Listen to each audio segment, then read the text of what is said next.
Hello, everybody. This is Casey. We're here to do spiritual talk, or Friday night spiritual talks. How's everybody doing tonight? Gotta turn the ringing off on my phone.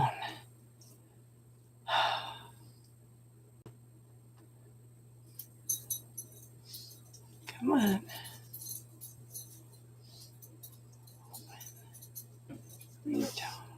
There we go. How's everybody doing tonight?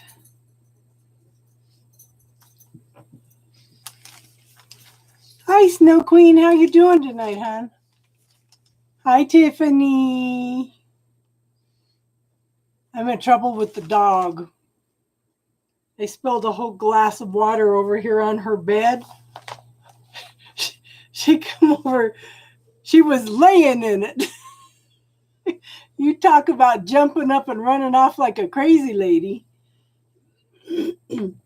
So I had to go get another bed that she outgrew and threw it over here on the floor so she could lay on it.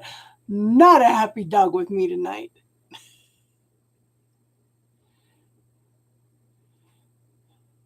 Okay, Snow Queen, you should be coming in here and telling me, I'm awesome, I'm wonderful, I'm on top of the world. Girl, we're all sending you good energy. How's your daughter doing?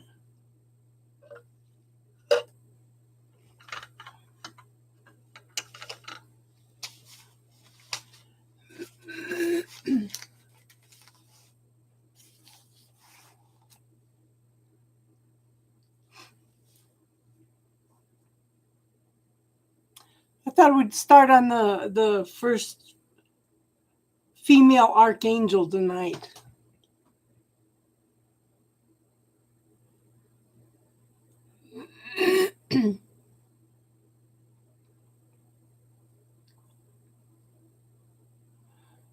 Yes. So,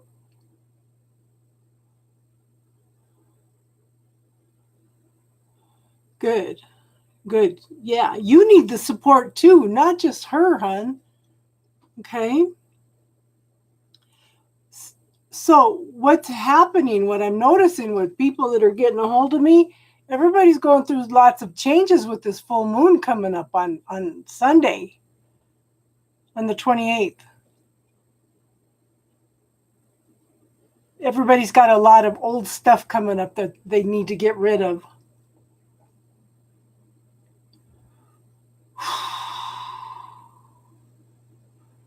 Well, you know what, hon? We tried to give you some support here. So, put it out there. I am now allowing myself to get the support I need. Put it out there, hon.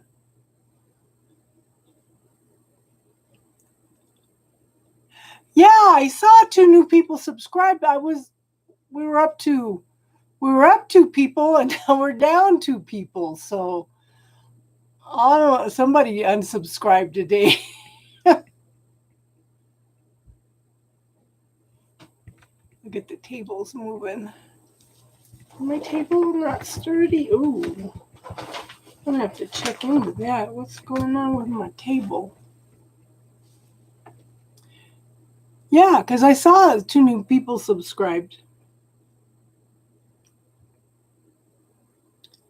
Hi, Jason. Yes, we're trying to get to 1,000 subscribers, hon.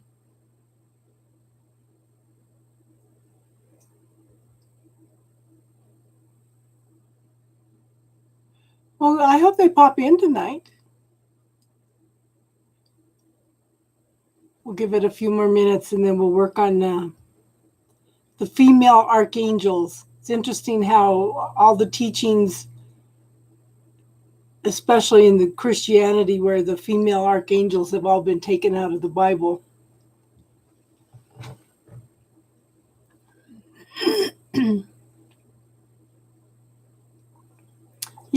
Yeah.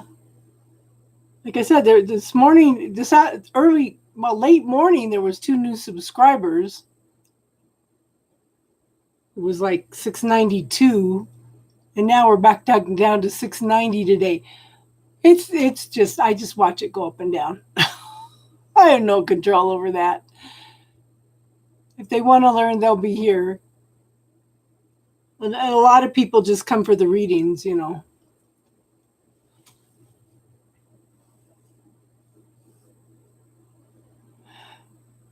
Hi, Kelly. How are you?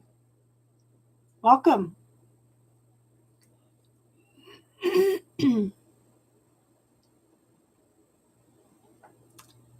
So how's everybody been?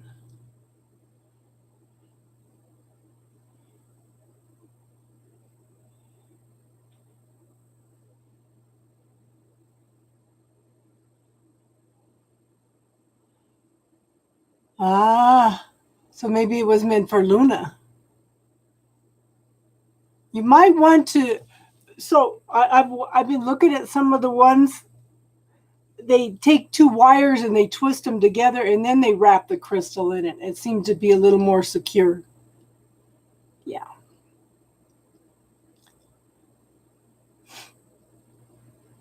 Yes, I saw. I got the notification for Kelly that she subscribed. Yes. Thank you for being here, hon. Thanks for giving us a chance.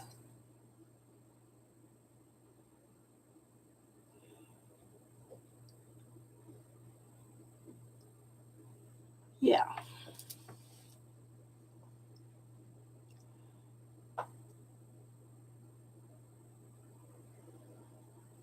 So how's it working out with the card, Tiffany?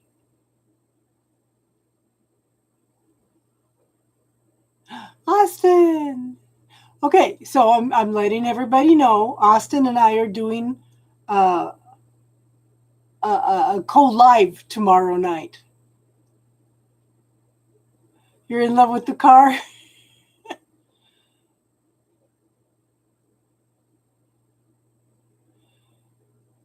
So that kind of makes sense, Snow Queen. If the rose quartz won't stay in her necklace, she's she's not feeling very loved, and I'm sure that's from the father's side.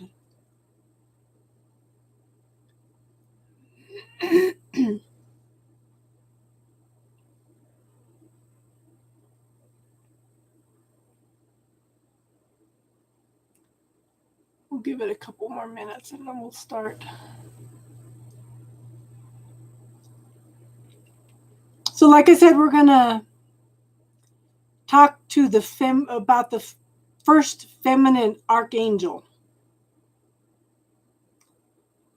because we only get half the teachings. Rose quartz is associated with the heart chakra, hun. And if she's feeling rejected or she's feeling not loved, she's going to repel that rose quartz. It's trying to bring love in. She's not feeling the love.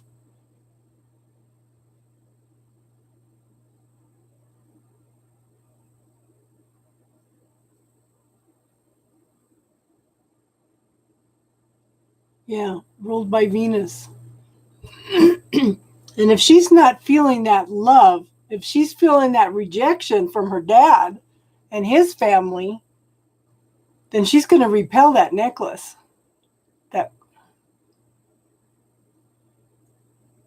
So I was doing research on the rays also. So one of the things I was looking into because I need to find my paperwork on the rays and the archangels and what each one means and everything.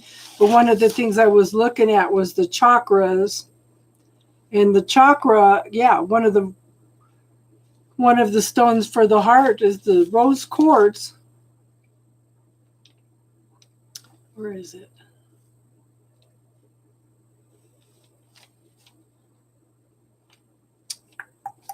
Where is it?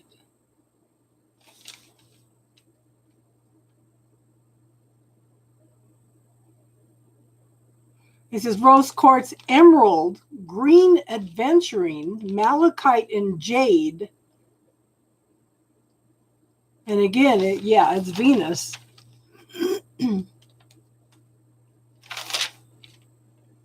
But definitely heart chakra. So, and the heart chakra color is green and sometimes pink. Yeah. You might, so while she's going through this, you might just get her a clear quartz for now. I'm not sure if the tiger eye is good for safe travel or not. I know I picked up a blue tiger eye and I have no idea what happened for the next 3 hours. I ended up at home. I had bought the blue tiger eye and I had it spaced me out. One of the readers told me that it was so strong that it almost pulled me out of my body. So, and I always thought my friend was nuts when she talked about spacing out when she picked up a crystal. Yeah, that one showed me. That one showed me. Okay, so tiger eye would be like first and second chakra. Let me find that.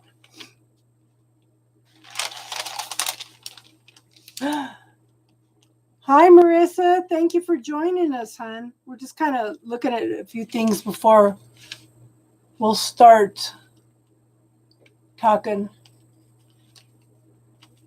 Yeah, we're going to talk. We're going to talk about the first feminine archangel, and then we'll talk about whatever you want. Okay, so stones. Second chakra. Actually, this one doesn't say. I looked at one and I wrote tiger eye down earlier.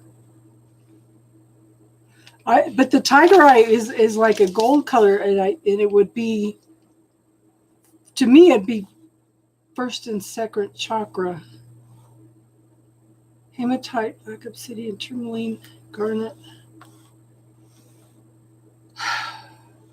I saw it. I know I wrote it.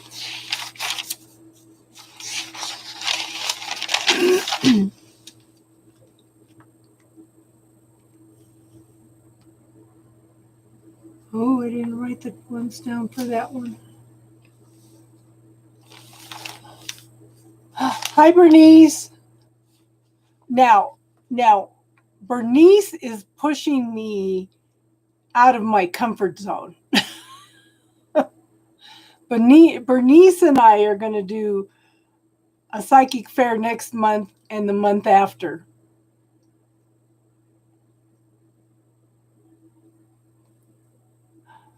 Oh, that's awesome, Austin. So yeah, she's expanding me out. She's expanding my comfort zone.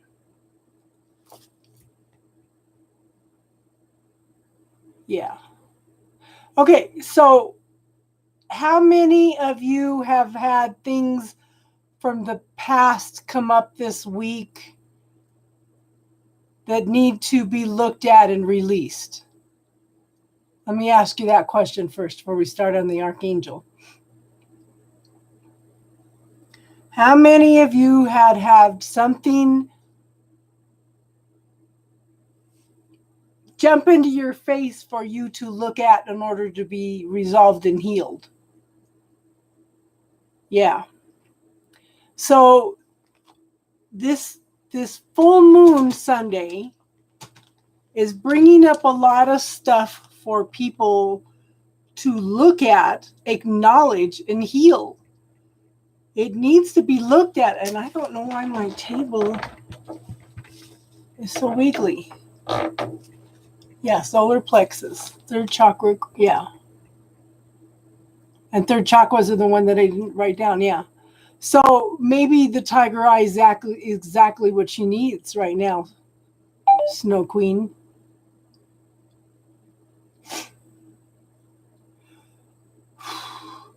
So don't push it away. Yeah. Make sure that you acknowledge it. Ask what it's trying to teach you. Anything that's coming up in your face, okay? What is it trying to teach me? What do I need to be aware of? Ask questions. Ask the universe questions around it. Do not push it away, please. Please. Oh, yeah, I was looking at some of the pictures you posted today, Jason. They're awesome. Yeah, so for the new ladies, I recommend the book The Dark Side of the Light Chasers by Debbie Ford. Hey, Automator, how you doing tonight? The Dark Side of the Light Chasers by Debbie Ford. I know, his pictures are gorgeous. But yeah, everything's coming up, and it's like I've had some things come. Okay, so what triggered me was that reading on Austin's channel where she said, "Oh yeah, this guy's coming back from the past. He's saying I messed up," and it's like, okay, I've been hearing this for 3 years, and I really sat down and thought about that today. Why did I throw a fit the other night? Because I was told that, and it's like, because it's like going through a tower moment every time I hear that all over again. You have a good night and have an awesome weekend. And Automator, I will be here tomorrow night with Austin to do readings if you want to join us. Yeah, and don't get too hungover. Yeah.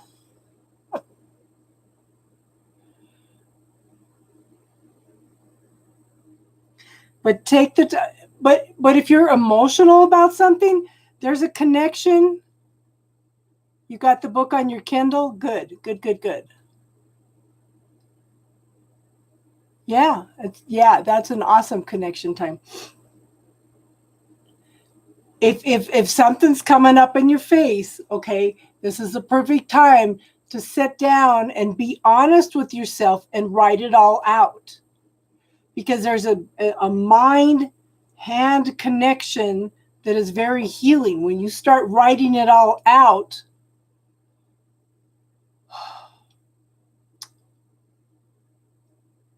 so write it all out. And then on the 28th, burn it. Okay, Snow Queen, that reconciliation can also be with yourself, and it could be somebody from a past life. It does not mean that it's in this lifetime.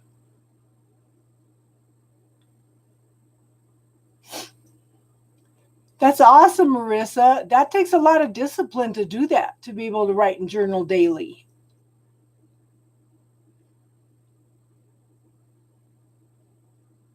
So, Snow Queen, I'm going to tell you what I told Jason the other night. Picture yourself in a bubble. Okay?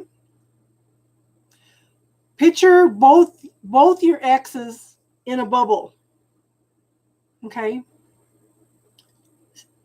Send them away. Send them away and see what happens.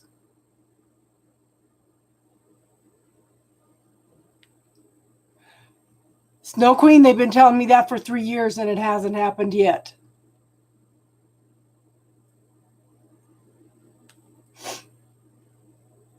Oh, that's awesome, Kelly. But anything that has come up in the last couple weeks, I would say. Yeah, so put them in the bubble. You're in a bubble. Have them float away and see what happens.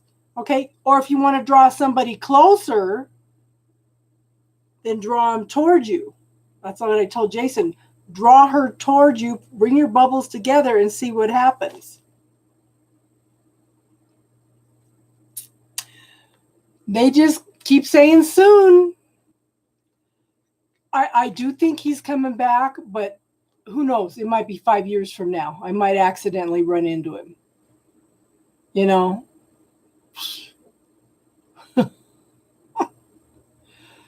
So I don't know if anybody knows what this means. Okay, so I sent my guy away. I keep sending him away. I know he's my twin flame. he doesn't want to do the work. At least he wasn't doing the work. He may be doing the work now, because I had a dream again in February that he's going through the ringer, okay? And he's coming back wiser. So the other night I put him in the bubble and sent him away. So this morning, I'm just scanning my energy field and I'm in my bubble. I turn around and he's right there. He's standing right there close behind me. Yeah. So it's like, oh, maybe, I don't know. What you resist persists. Yeah.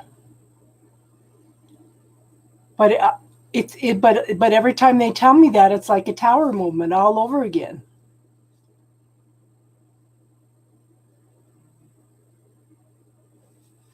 And it's like I've had enough tower moments in my life. So I pretty much quit listening to readings online. And then after the one I got the other night on Austin's channel with Hoda, it's like, oh my gosh.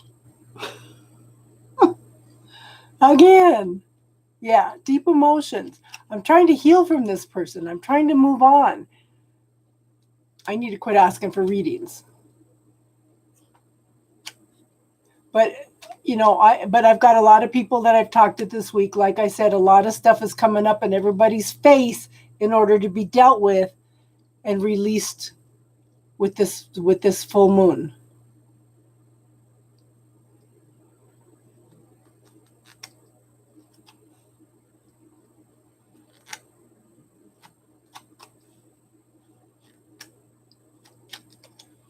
Yeah.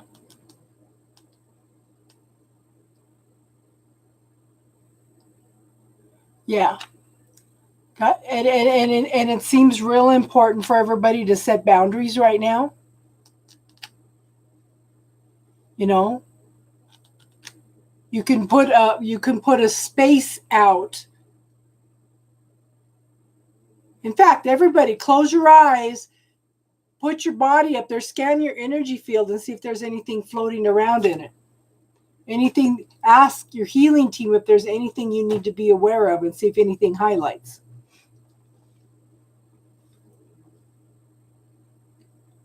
That's a good idea, Tiff.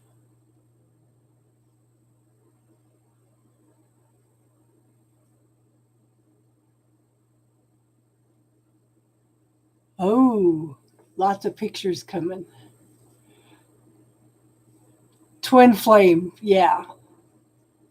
So we have tons of soulmates. Okay. In fact, we come in groups of like 500 soulmates. And soulmates are people that are here to teach us lessons, to help us experience some of the lessons that we came in to learn. Now you're curious. Okay. So he made me forget what I was going to say. Hello. What was I saying, Tiff? I get too distracted too easy lately. The last month. Oh, twin flame. Yeah. So, like I said, a twin flame is somebody that comes in to help us learn lessons. Your parents are your twin flames. Okay? Your kids they're not your twin flames. They're your soulmates. Your parents, your children, your friends are all soulmates, but they're different level of soulmates. Some contract with you in order to be a romantic partner. Yeah. Haven't you ever noticed that it's funny? You meet somebody, you really click with them, and then they find out they're friends with one of your friends? That's part of that soul group.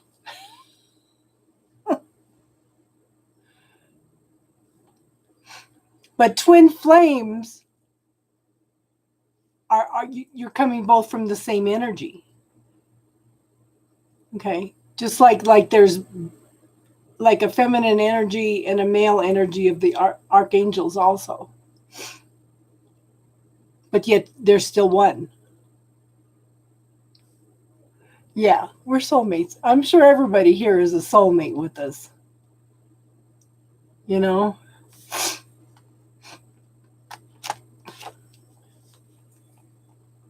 So, you know, and if your twin flame does not,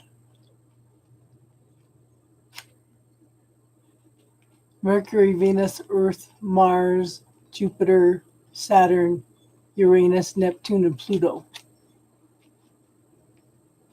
Yeah. Now, if your twin flame doesn't want to do the work, sometimes they come in and they trigger something for us to learn. Okay? Trigger something for us to shift and change. But the thing is, if you and your twin are in separation, don't worry about what they're doing. Work on you, loving yourself, feeling whole and complete, because you're already whole and complete. Now, a twin flame is your complement. It's not your better half. Okay? They're your complement. They're the other half of you, but not in the way that it's portrayed. You know, women go out there, or sometimes they say, well, I'm looking for my better half. No, you're looking for your complement. Whatever you want in a relationship, you want to have in yourself first, so you can draw that type of person to you, because we mirror each other. Yeah. But if the twin flame does not want to do the work, then the universe can bring in somebody else that's a high vibration energy for you also. And the universe is not going to leave you by yourself, but you have to allow it. Yes. Yes. Yes, yes, yes. But like, they're like your opposite. They're like your mirror. That's where where potential came in. Yeah.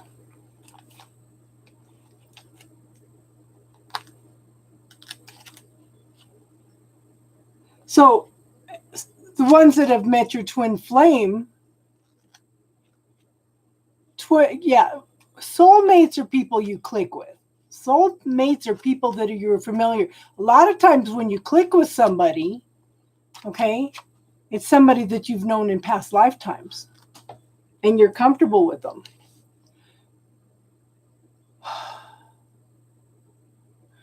No, they can just be. No, they're not. No, they can be the exact same thing in you. But it's interesting because one person is usually on more of a spiritual path than the other person is.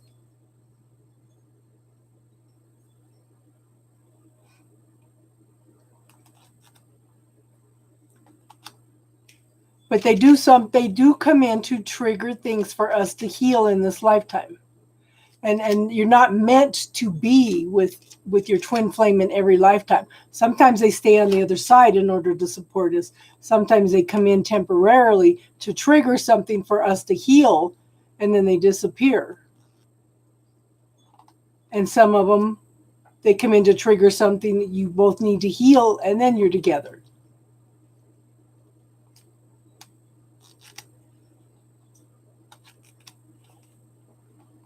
But you know, that group of 500 soulmates, we've all come together and supported each other through several lifetimes with soul lessons.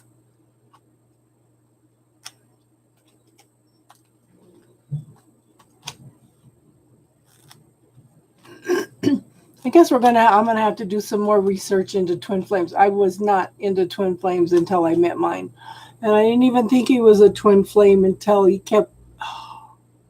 comes in the fifth dimension and talks to me.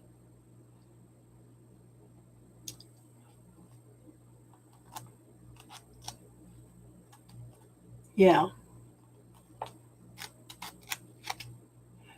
But is she necessarily your twin flame, Jason?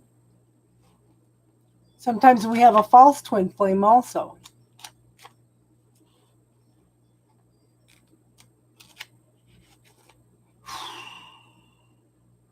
Yeah. Mine's definitely younger than me.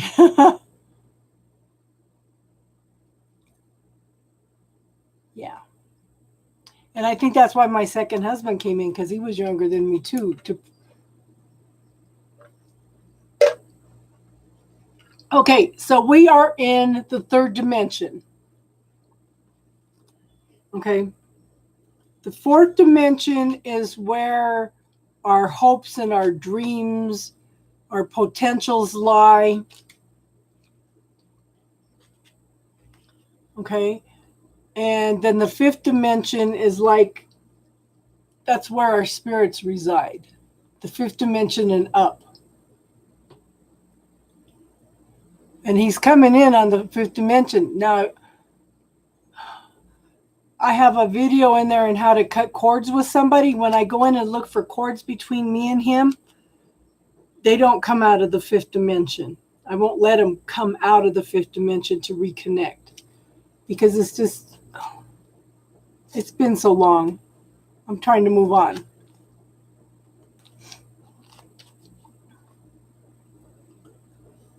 But the funny thing is, when somebody went in and did some healing work on me, he wasn't attached to the body.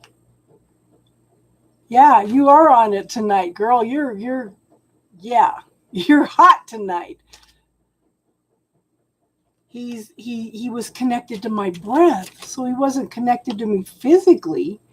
He was connected to my breath, and what they heard when they found it was, she's the breath of my life. And it's like, oh my goodness. So this has definitely been relationships in several lifetimes. And I thought maybe that he was what they call a false twin, but he keeps coming in on fifth dimension.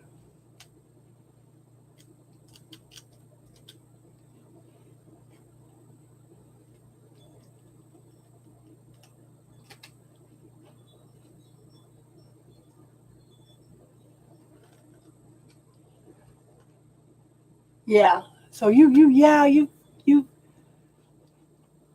they're all coming in to support you with your lessons, Jason. Now you got to pick what's best for you, hon.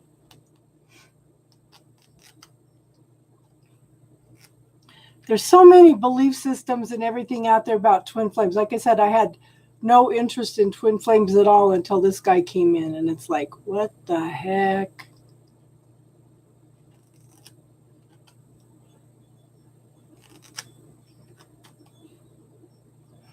So, Kelly, I would ask your personal, make sure you put personal, okay? Ask for your personal guides, teachers, angels to connect with you. Give them permission to communicate with you, for one thing, okay? And you don't have to, okay, so picture this, honey. You have all the gifts, talents, and abilities. It's what you allow yourself with your belief systems and your points of view. Okay, so don't think that anything is limiting you to tapping into your spirituality and dimensions but you. So you need to look at your points of view and your belief systems about what you can and can't do. Jesus says, you can do all these things I do and more. Okay?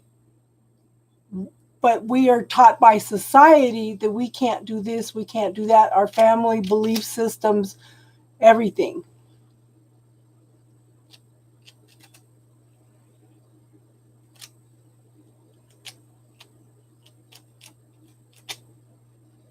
Yes. Well, like I said, everybody in your life is a soulmate. It just depends whether they're a romantic soulmate or life.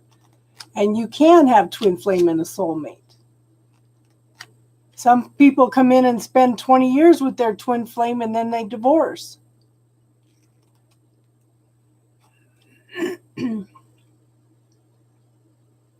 So let me have you try this, Kelly. Okay. Close your eyes, put your body in front of you.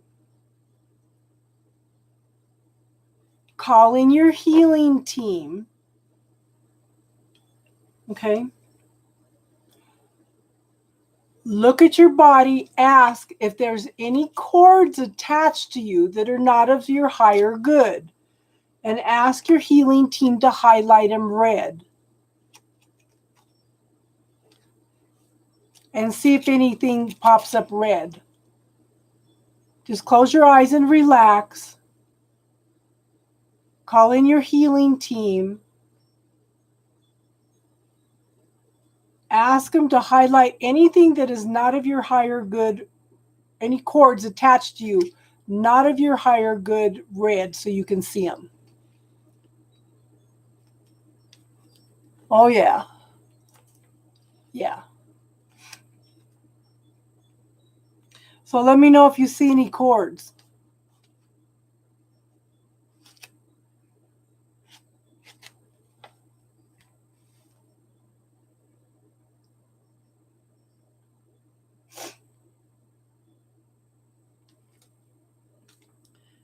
Tiffany, did you teach him anything about grounding and spiritual protection?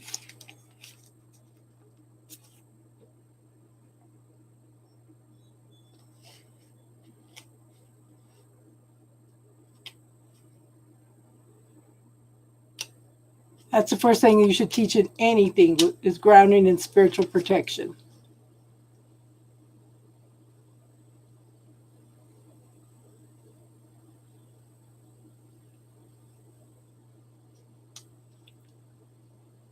Dreams are very healing. Dreams, you need to be able to dream, hun, because you need to be able to process the things in life.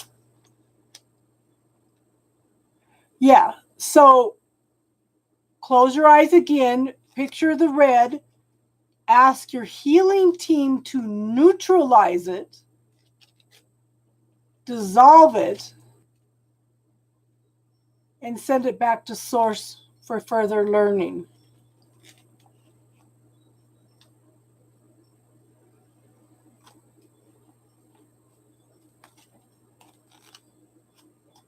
And see if and then go back in and look again and see if there's anything else red.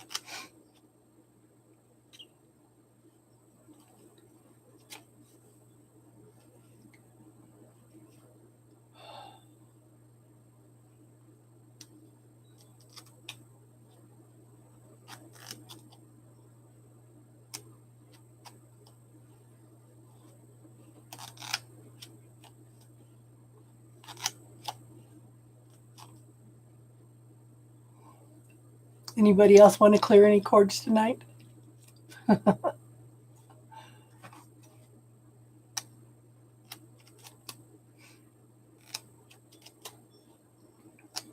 Everybody should be checking for cords every day. Because Yang was a good one for saying that somebody was sneaking. The person the red cords were coming from, they were tied around her waist, and she could actually feel them and see them trying to reconnect again.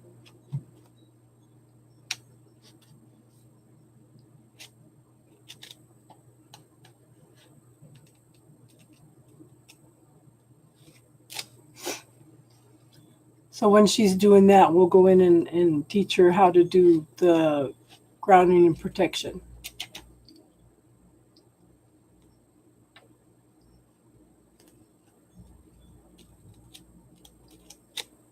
Yeah. Is he wanting to see her, Tiffany? Is he wanting to see her?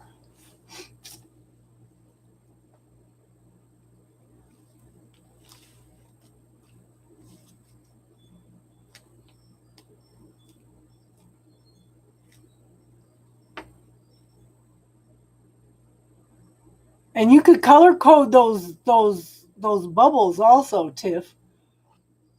I would put her in a green and pink bubble.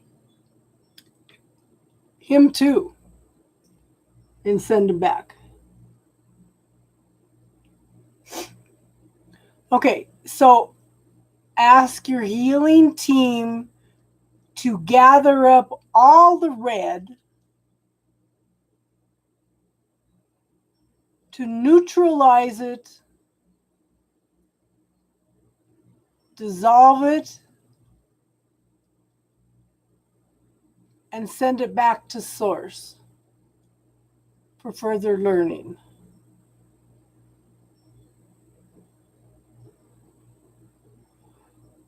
Okay, so we need to talk about who might be connecting to her. Why is my table wiggling? Is it this one? Wow. I'm going to have to check and see if the legs are loose.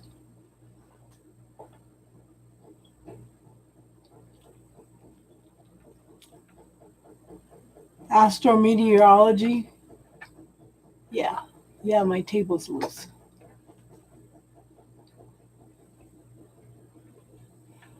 Blue can be neutral. Yes, blue can be neutral.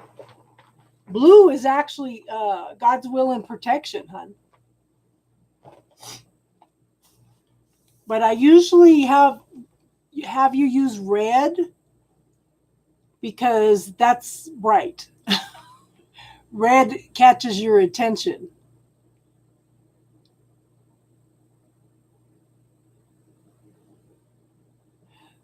Austin, have you thought about going? Yeah, there's some metaphysical colleges. Okay.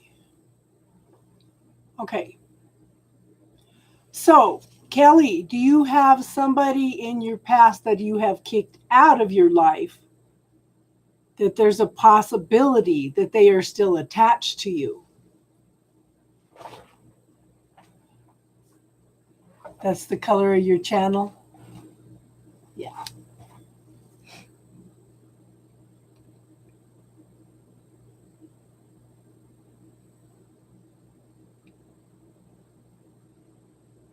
So if you have a ex-boyfriend, ex-husband, something, you can ask your healing team to highlight any cords from them. Like I said, you can use any color you want, but I use red, like I said, because it catches your attention.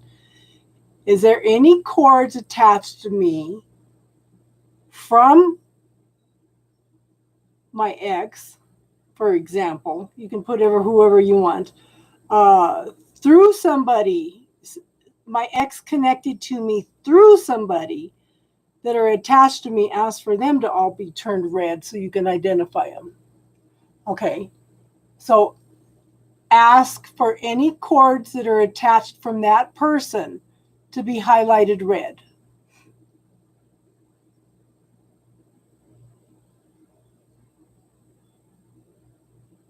And see how many cords you have attached from that person.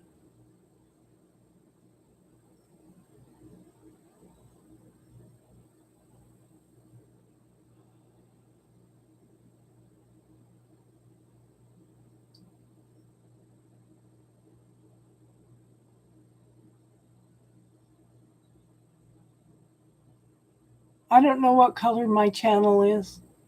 I don't worry about it. And usually when they do aura pictures, my aura is blue and lavender with some white and yellow in it. Okay, so ask your healing team to neutralize those cords, dissolve them, send them back to source for further learning.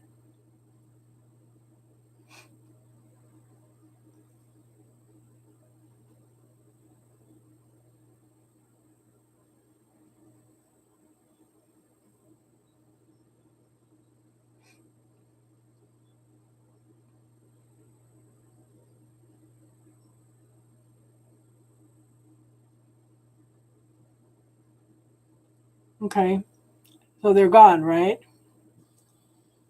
So you can do that with anybody in your life. And now, let me warn you, a lot of times when you cut cords with somebody, they're going to call you.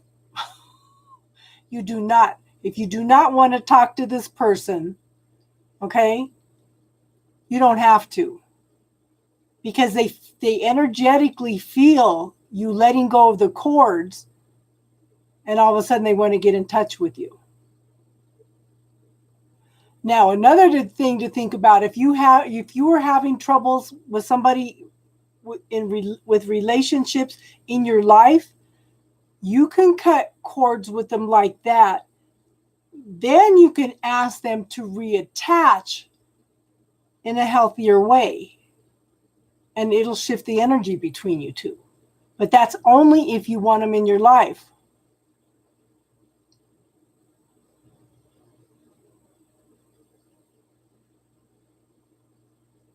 Yes. Yes, God is light. I know. I have his email if you want to get a hold of him, hon. He said to give it to you if you wanted it. Okay, so for the new ladies on the path, has anybody ever taught you grounding? There's several ways to do grounding. You can wear crystals. You can use essential oils. Okay, you can use, you can visualize the grounding. So you can, okay, so when I first started years ago, they would have you visualize your spine as a crystal, and the spine going down and connecting into the ground, or you can visualize crystals going through your feet. There's lots of ways, okay? But to me, that doesn't feel comfortable. So what I do is I visualize the 3/4 of my body as a tree trunk. I visualize my feet as roots, and they go down into the heart of the earth, and they wrap around the heart of the earth. Yeah, I like the tree too.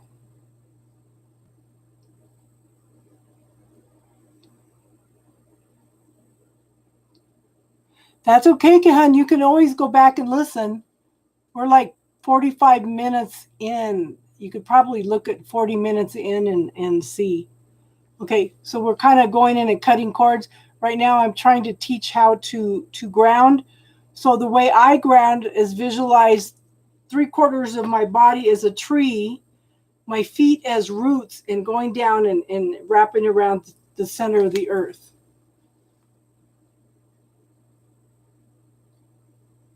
So you can try that and see if that shifts things. Now, if you find yourself getting spacey and forgetful, sometimes that's because you need to ground.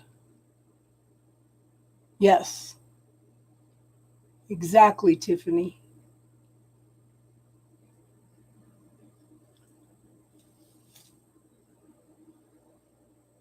Now, there are lots of videos on YouTube on how to put up spiritual protection. But the way I do it, the way I was taught, is to visualize this egg-shaped white light around me. Okay? I call upon the white Christ's light of protection, infinite miles above, infinite miles below, infinite miles around and through, inside and out. And I'm expanding it out into infinity throughout eternity. So you don't have to keep going in and putting it up all the time. You just know that it's there all the time.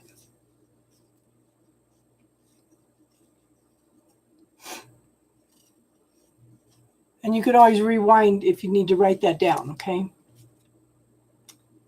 And then I call upon Archangel with his blue light of protection and surround all of that with his blue light of protection throughout eternity into infinity.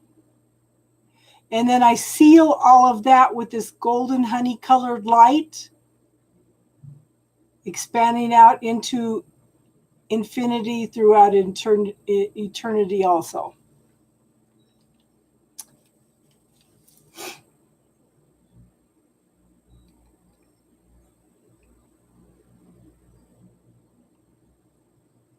And I know that if anything gets through that, it's usually a lesson that I need to pay attention to. So, Marissa and Kelly, are either one of you empaths? Where you pick up everybody else's energy?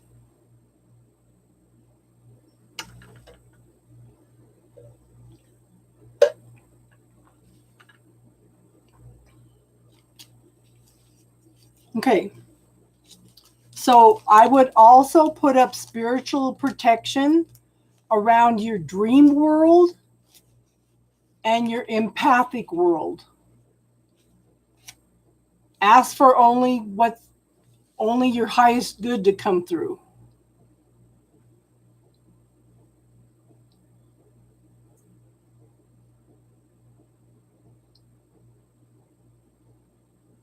Yeah. Yeah, he didn't tell me much about anything except for the channel. He was picking up stuff on the channel, but he didn't pick up either one of us.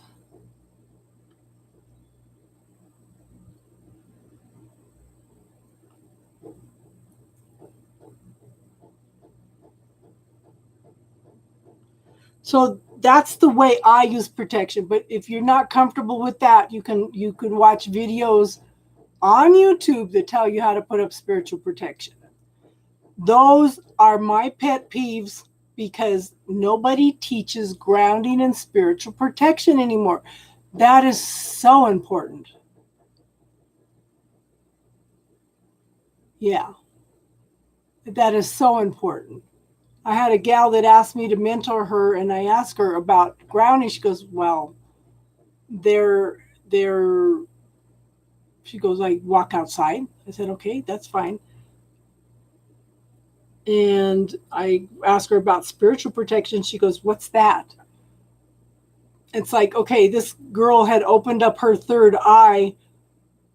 She was being bombarded with all kinds of medium messages. She couldn't handle it, so she shut down her third eye. If somebody had taught her how to put up spiritual protection, she wouldn't have been going through that. And you could ask your healing team to only give you what you can handle. Yeah. You have choices and decisions through all of this.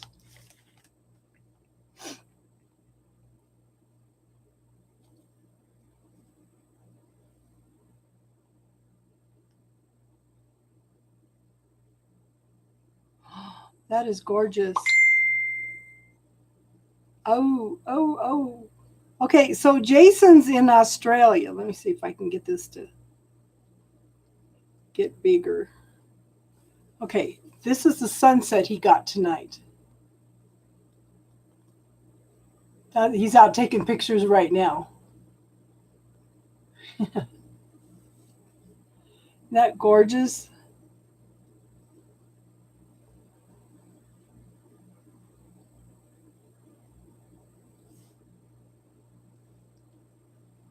I know.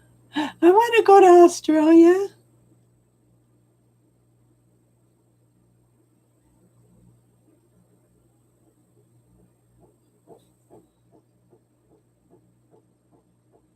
Did he send it to you? Yeah.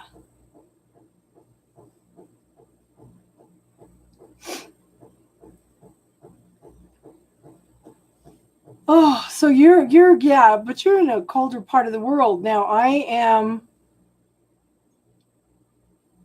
in Colorado, and we have some absolutely incredible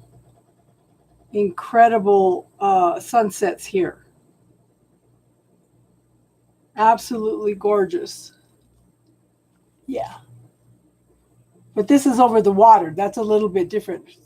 The whole Front Range here, the whole sky just lights up for clear over here, and I'm a ways. Yeah. Now, the Bible talks about the shepherds. Okay. The shepherds used to watch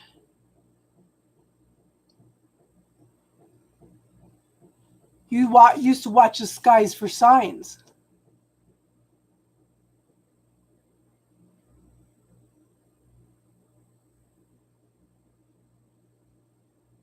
Ooh. Ooh.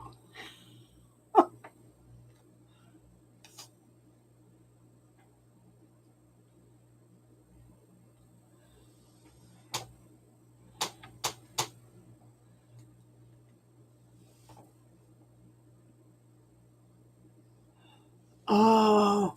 Are you sure it's the Holocaust, hun? Well, I don't know. It might be past life stuff. So, Austin asked, was this from Germany or is this something from the future?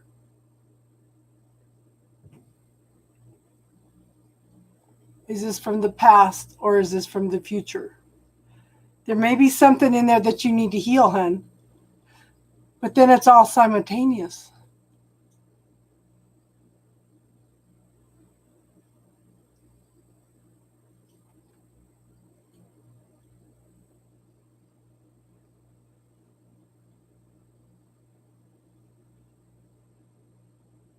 Because I almost didn't have kids because I was having dreams before I had my oldest son that, like the Holocaust. Okay. I was dreaming about somebody had a sick baby. All our windows were blacked out. And oh, it's such a heavy energy. All the windows were blacked out, and I needed to get the baby to a doctor. So I'm running through the streets. The baby's out of it because the fever's so high.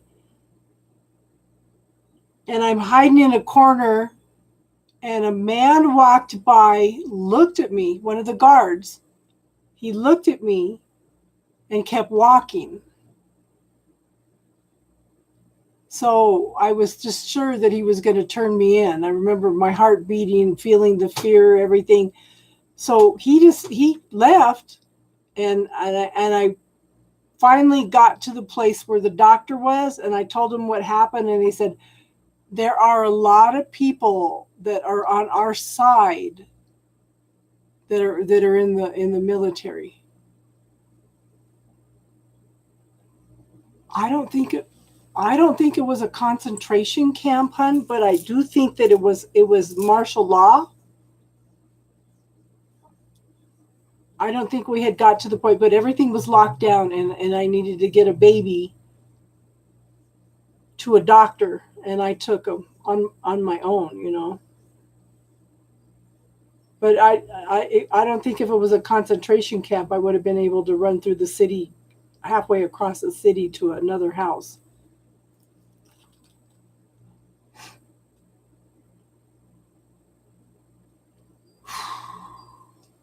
That's heavy energy. Did you ask, Austin? Is it past life, future life?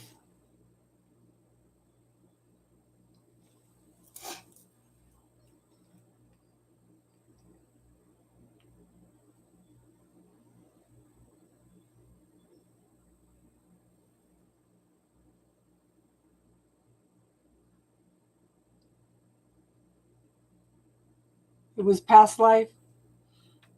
Maybe that's where we knew each other from.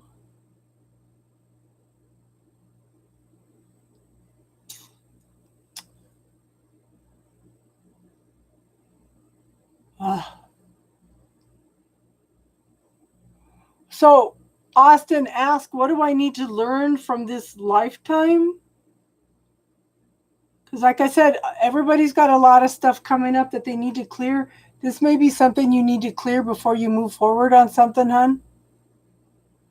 I would definitely let go of the fear and any trauma from that lifetime. So, Austin, close your eyes and check and see if there's any cords from that lifetime that are still attached to you.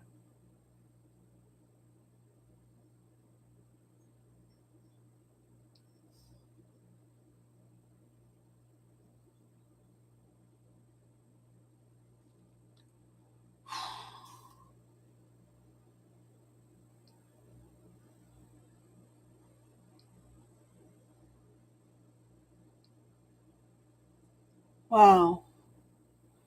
So Austin, all the ask for all the fear, the loneliness, the abandonment, the trauma from that lifetime. Okay. Where you are corded with these to show up red so you can neutralize them and dissolve them and send them back, hun. And be sure and ask Archangel Raphael for healing. You can also go in, okay, when you guys cut cords too, you can go in and call in that golden honey colored energy in through the crown chakra here and just feel your whole body with that golden honey energy.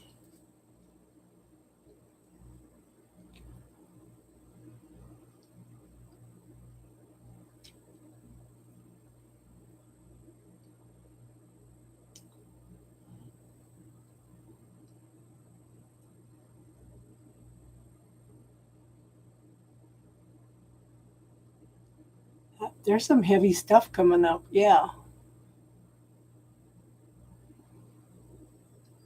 Okay, maybe it's now to stop that pattern now, Austin. So ask for all cords from that lifetime that are still attached to you in this lifetime, whether it's your energy, your ancestors' energy. Ask for them to highlight red. And I bet you've got a lot of them, hun. So you can neutralize them, dissolve them, and send them back to source for further learning. And then fill it in with that golden honey energy. It may be time to let go of that.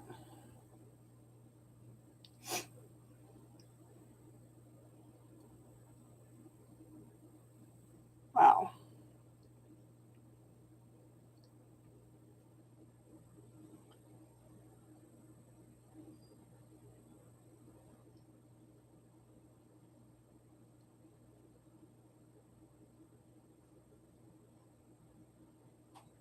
So let me know when you've got those cleared, Austin. Has anybody else got anything that was coming up this week?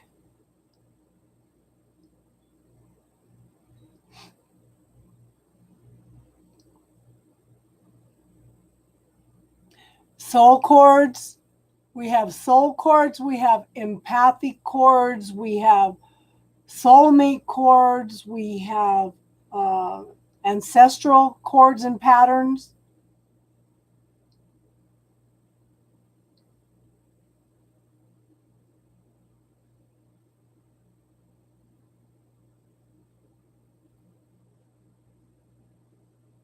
Okay. So the white room, okay, the white room to me would be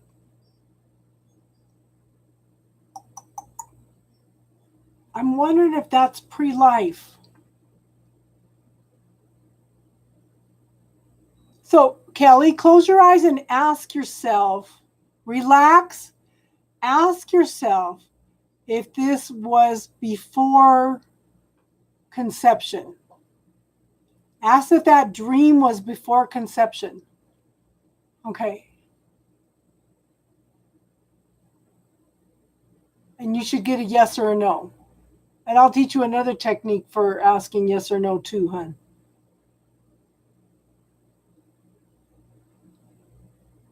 Yeah, it's crazy, Tiffany. But I think a lot of stuff's been leading up to this Sunday, this full moon. The cord's black. Okay, yeah. Okay, yeah. So, yeah, that's before you were conceived. Yeah. You can ask to clear that. That's a soul memory. So, Austin, ask if that cord is of your highest good. If it's not of your highest good, then call in your healing team to dissolve it, to neutralize it first, dissolve it, and send it back to source for further learning.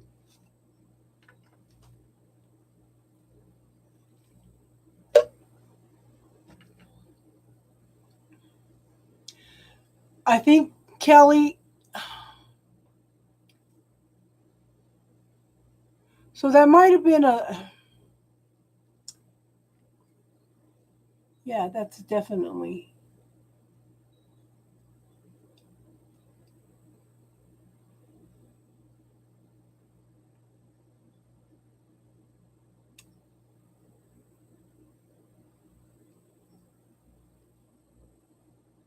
Yeah, yeah, that's what my first thought it is. Okay, so it's turning red. Okay, so again, neutralize it, dissolve it,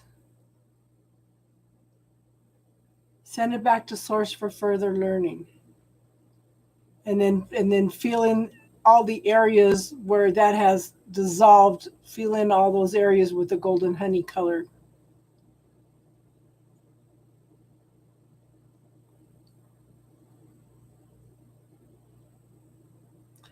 I kind of get the feeling, Kelly, that yeah, my first thought was preconception, but I think that was your first. I think that was your first inkling of what this lifetime was going to be like. Have you had problems with communication with your parents in this lifetime too?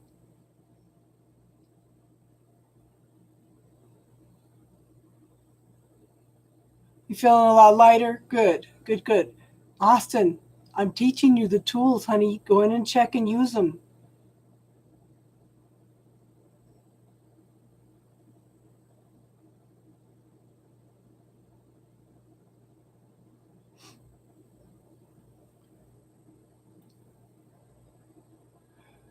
Can you imagine as a young soul trying to communicate with somebody that you're going to connect with this in this lifetime, and there's no communication with them?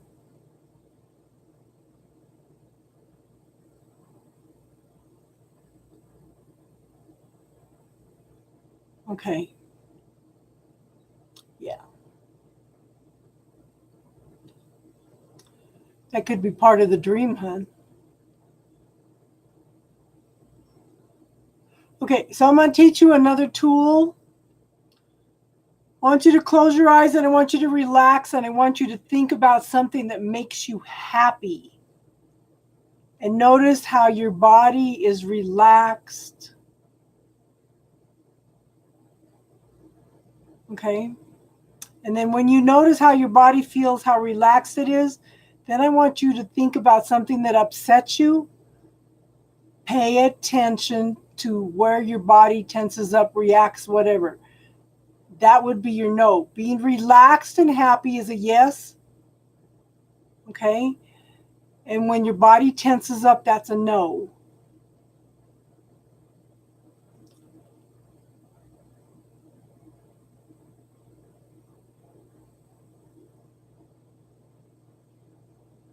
Oh, Austin, I can feel it. You're still releasing that energy.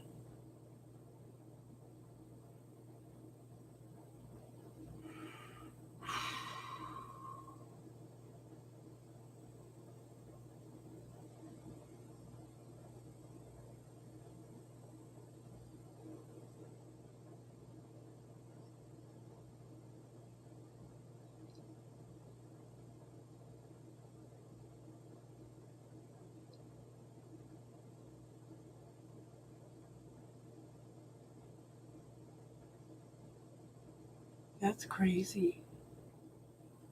Hi, Teardrops. How you doing tonight, hon? So that would kind of yeah.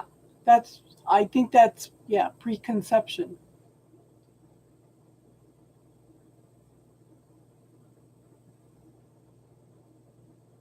Sometimes all you need is just one bite of something, Tiff.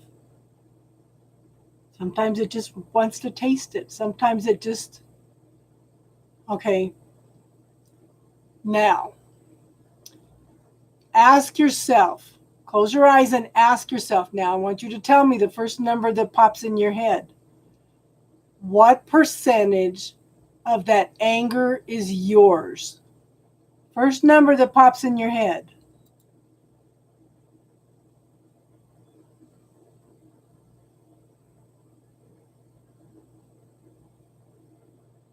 I'm feeling pretty good. Austin's releasing a bunch of stuff right now, so you might want to put up some. Okay, so why is everybody coming up with high numbers? Okay, it really doesn't matter the number. Okay, so all that anger that is not yours, okay, all that anger that is not yours, send it back to whoever it came from with love and consciousness and see if that doesn't lighten up the anger.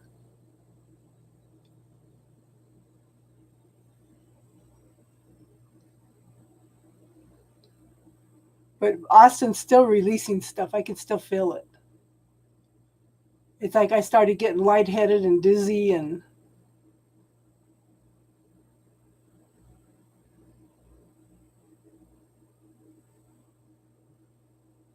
don't forget, everybody, Austin and I are doing a co-readings tomorrow night at 6 Mountain Standard Time.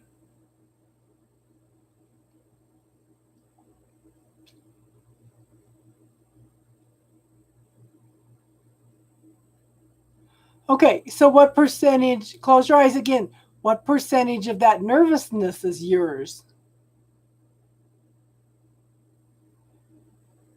Yeah, you feel the lightheadedness too. I thought I was going to pass out for a minute. Yeah, it's dissolving. That was huge for you, Austin. So teardrops, this is one of the things that I asked. Has anything popped up into your face that you need to let go of from the past? Okay, Kelly, I keep feeling like you're okay. 75. I feel like 75% of what you're feeling is not yours. Okay, so again, send back all the anxiousness that is not yours to whoever it came from with love and consciousness. And see if that doesn't lighten up.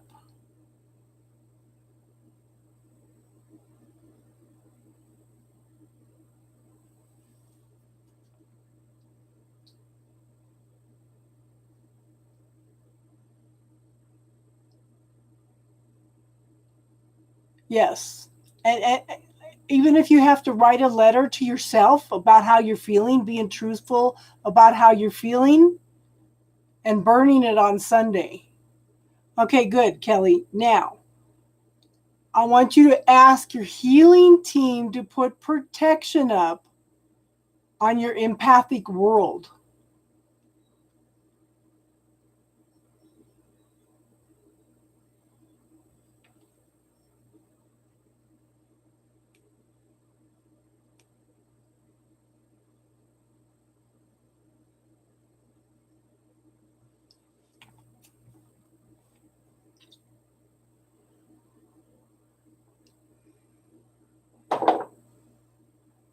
Yeah. Now, teardrops, close your eyes and see if there's any cords attached to whatever it is that came up from childhood.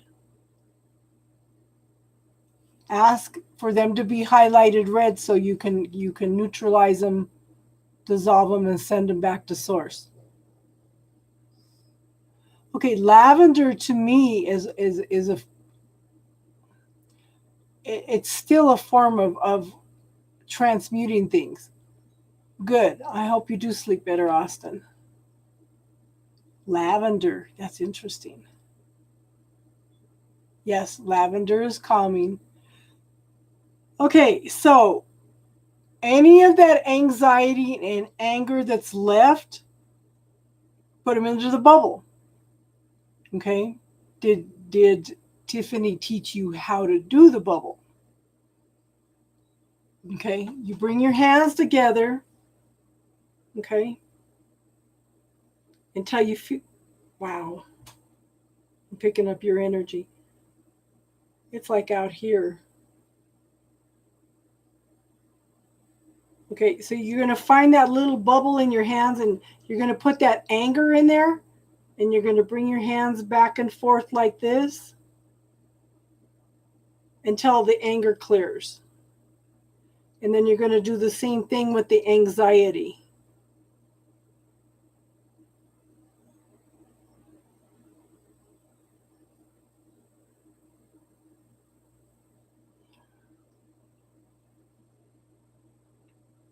And that's something I never told you guys. A lot of times when you're yawning, you're releasing things.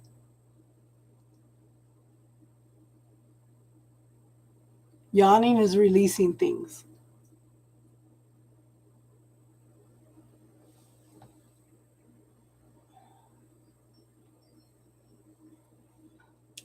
I'm releasing stuff from Austin and I'm releasing stuff from Kelly.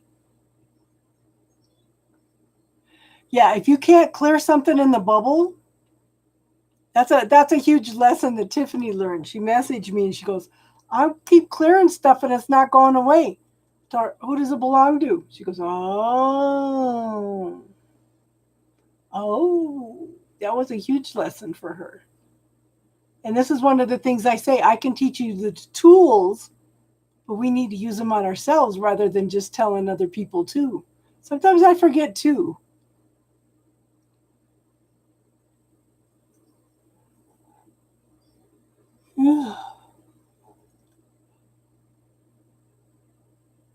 You guys are, I'm releasing for you stuff for you guys too. Yeah.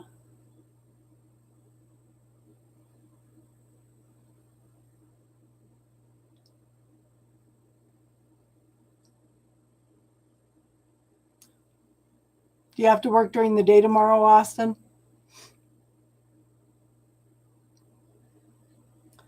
You yawn all the time.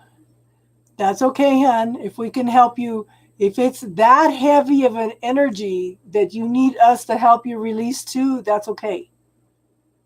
That's okay. Because it's like I'm feeling that if it's such a heavy burden that we're releasing for you also, this was huge. This was huge. You needed help releasing this. You are doing a reading tomorrow? Yeah, I'm looking forward to tomorrow night. I did ask Triple Moon if she wanted to come in a week from Saturday. Yeah, that's what we're here for, Kelly. We're here to support each other. We're like a family together. We're here, and if we don't know something, we usually, if I don't know, then somebody usually knows.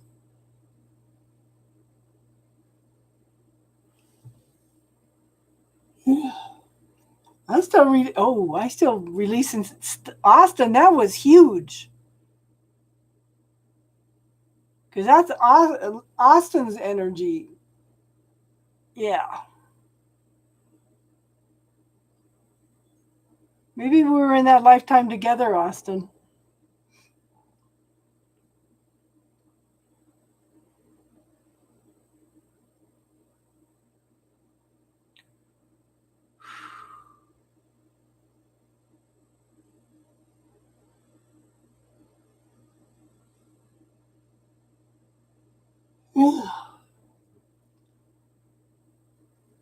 Yeah. We always come up with some interesting things, hon. And we talk about everything on here, not just spirituality. Yeah.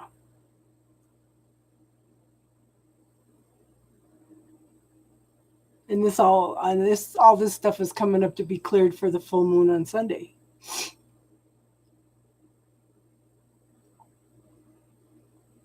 Austin, what does your astrology say about this full moon Sunday?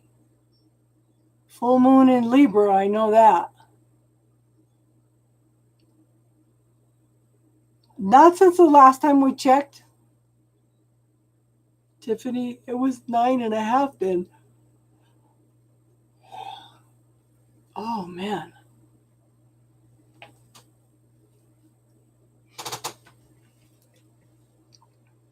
Hi, Darlene. How are you tonight, hon?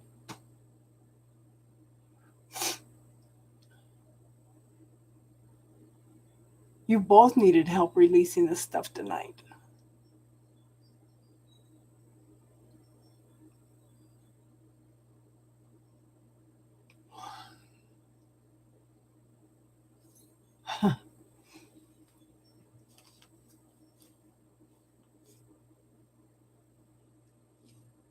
So, Darlene, I'm going to ask you the same thing I've been asking everybody else. What has popped up in the last week that's popped up right there in your face for you to heal, for you to be aware of, for you to let go of? This is usually something from the past. Good, good, good, good.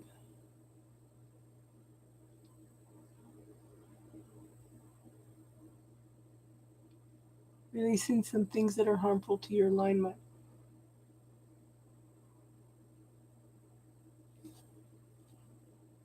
Wow.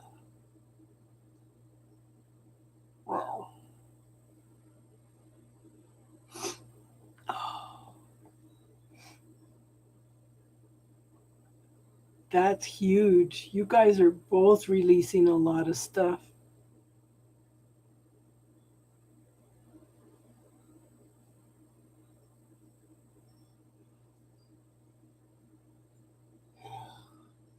Yeah.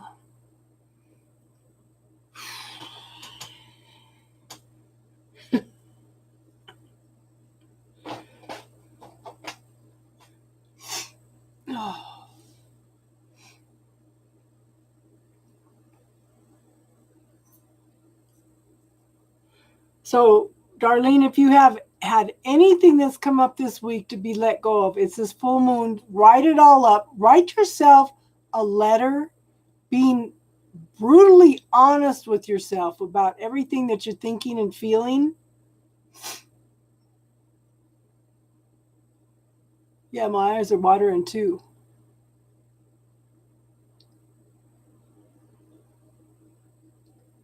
Yes. Yes. Good, good, good, good, good. But anything else that pops up between now and Sunday, write it all up and burn it on Sunday.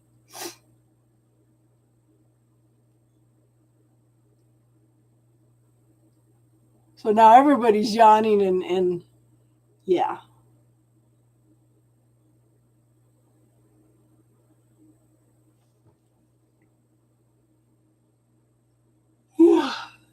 That's huge stuff.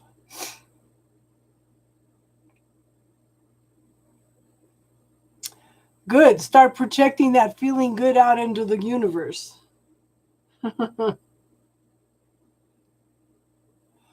Okay, when everybody feels a little lighter, we'll start looking at the female archangel, the first one.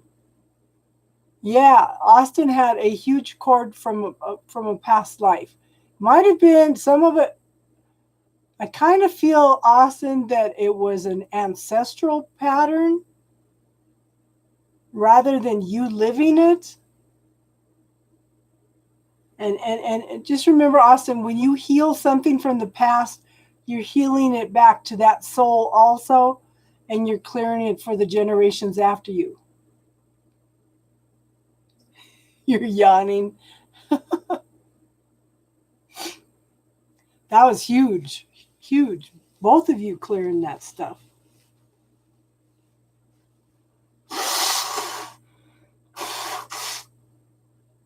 My eyes are watering. Yeah.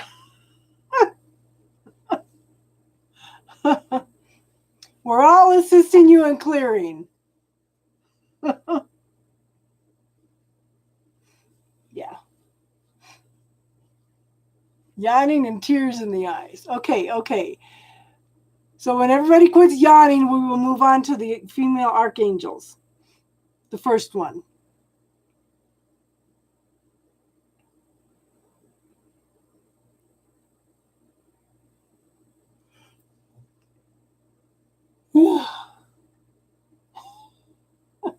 Yeah, yachting is contagious, but this is clearing energy. If everybody's feeling it, that's, yeah. I have to get my tools out. I haven't moved the table. I don't know why it's, and I feel like it's this leg. That's funny. And it is loose. Wow.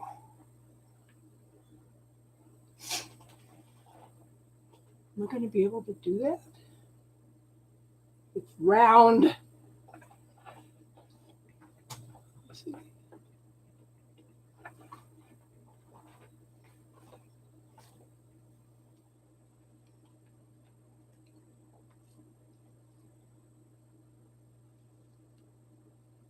Yeah.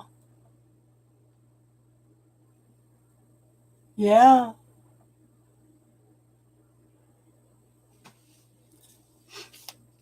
Okay, is everybody good to move on?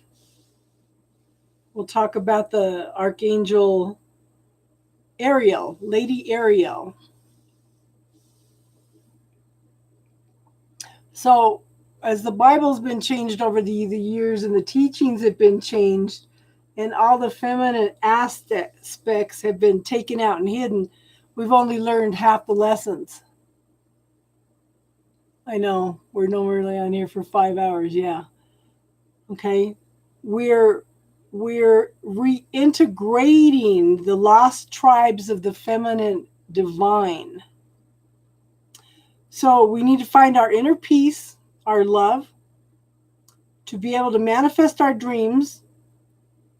Okay.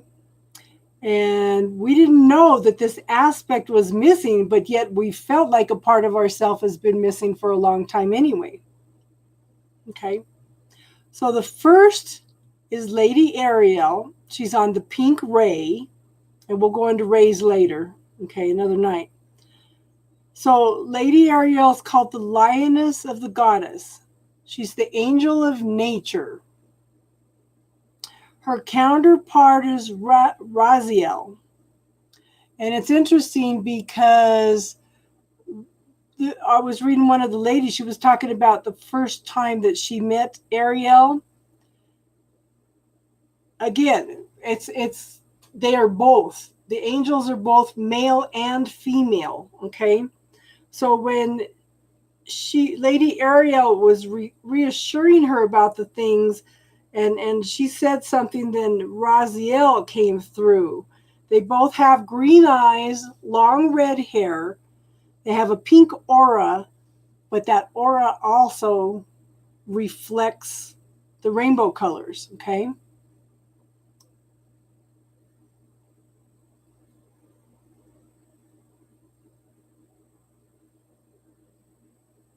Nedesis, hi. You're hungry after all the yawning?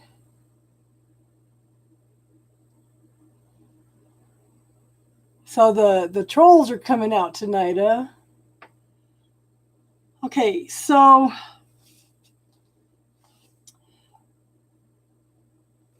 Lady Ariel will reflect to you things that need to be healed. Okay? She is here to give us strength. She's here to support us. She's a warrior goddess. She can be like a strict grandmother energy. Okay? She represents gentleness and divine feminine. She helps heal our fears, our anxiety. She's the angel of the environment, animals, nature. She helps heal ancestral patterns, and this is kind of what we were doing tonight is clearing some ancestral patterns and things before.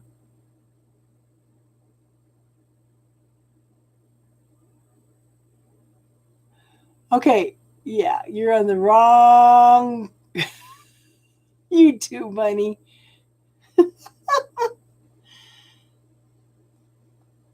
So she's helpful in healing the root chakra. One of her stones is the rose quartz. Okay. One of her signature calling cards is the number 8 or 888. If you see a lot of lions, if you feel a rush of energy from the root chakra, if you run into a lot of dandelions or snapdragons, those are her flowers.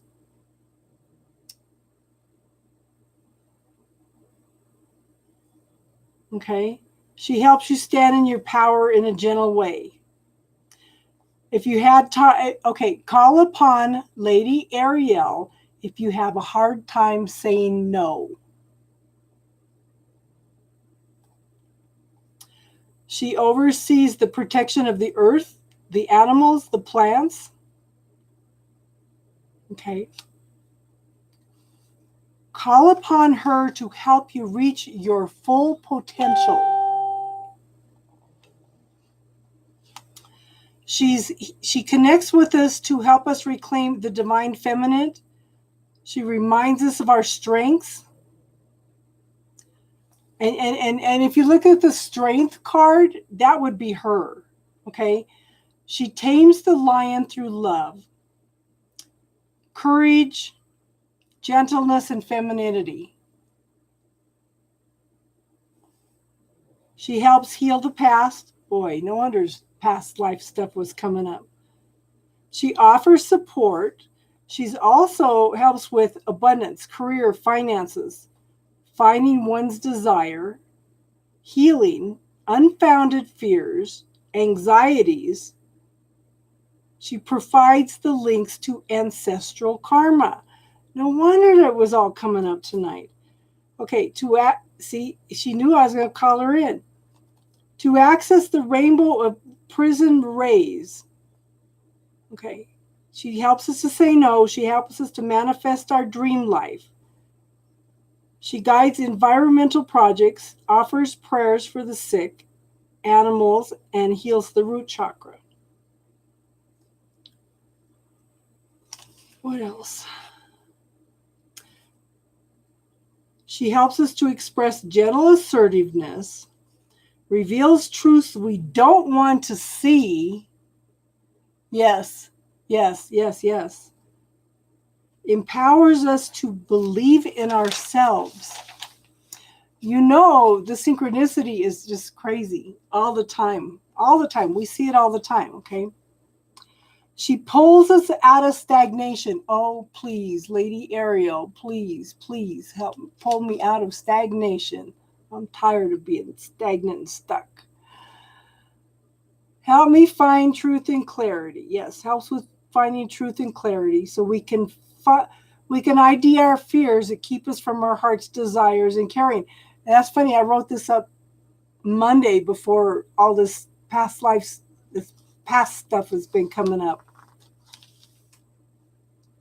Okay. She's very caring and warm-hearted. What else? Okay, so when she radiates love and healing, she radiates pink with the rainbow colors. And that represents peace also. When she's radiating to help you find confidence, she might have a red glow. And when you call upon her, you can feel the shift in energy.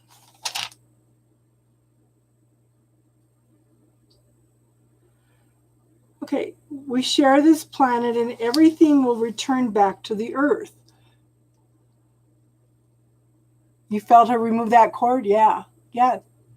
She knew I was going to talk about her tonight. I brought in the energy. That's interesting. Okay, so have any of you seen that video by Julia Roberts? Where she talks about the earth and she talks about we need Mother Earth. We need nature. She doesn't need us. This makes me think of this, okay? We share the planet and everything will return back to the earth. It encourages us to take care of the earth and her creatures. She protects Gaia, the earth, and elementals. She governs elementals. She uses fire, plants, seeds. She uses water to connect us to our intuition, to cleanse spirits, connect us to the divine feminine.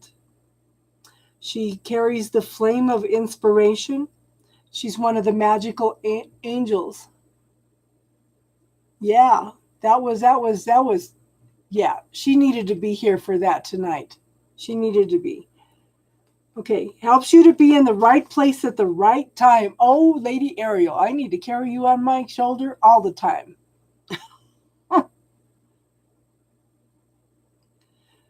And she teaches us how to find self-belief, to find the right resources, to empower our thinking so we can adopt positive thoughts and self-beliefs. Okay, so her counterpart is Archangel Raziel.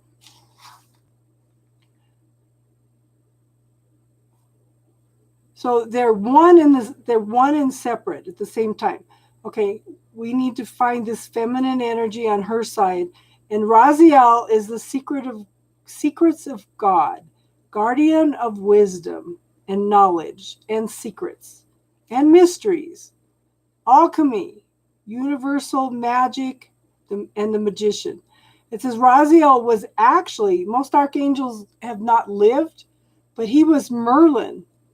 He has lived on earth. So he helps you with, so he's the magician. Yeah. She's the strength card and he's the magician.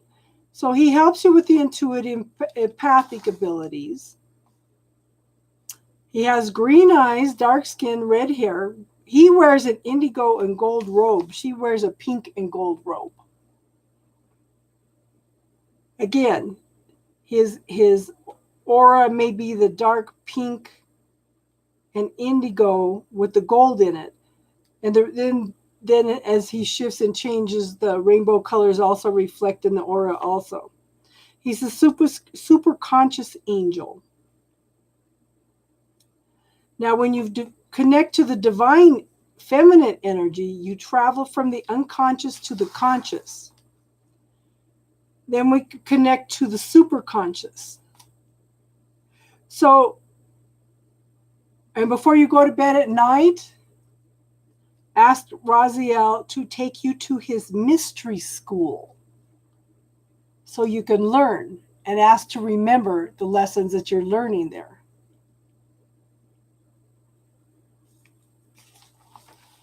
Now, it was talking about setting up an altar, but I feel resistance to setting up altars for angels. I don't know why. So it says to connect to Ariel, use an orange or red altar cloth or candle, black pepper or chamomile. Her healing crystals are rubellite, ruby, rainbow moonstone, Herkimer diamond, and tiger's eye. That's funny. I knew I had read something about tiger's eye. I just didn't know where it was. So maybe that's why tiger eye came up tonight too. We were all picking up on her energy. So one of the things that she can help you with is blessing water. Make sure that you, love Moonstone. It says bless all the water every day. Hold your hand over the water before you drink it. Say, may this water be blessed and filled with love and healing. Do this with your bath water too. Bless all water. So you say, before I drink this water, may everything it touches be blessed and filled with love and healing. Wherever it touches, amen. Because of disfranchisement of the divine feminine, let us get back to holding our back. Okay. Because of the separation of the divine feminine, this has led us to holding back our desires, and we feel guilty when we pursue our passions. Oh, that's programming too, okay? It says, as we buy into the programs of what it means to be a woman, it's time to heal, reclaim our divine feminine, and rise. And it's interesting because The Dalai Lama says that it's actually the Western woman that will save the world. And that's because a lot of them are so much awakening to who they are and finding out the teachings of the divine feminine, you know. And if I pull up some more on Raziel, let's see. I knew this was going to suck me into the Kabbalah. Oh, I knew I was going to end up going deep on these angels. Where's Raziel?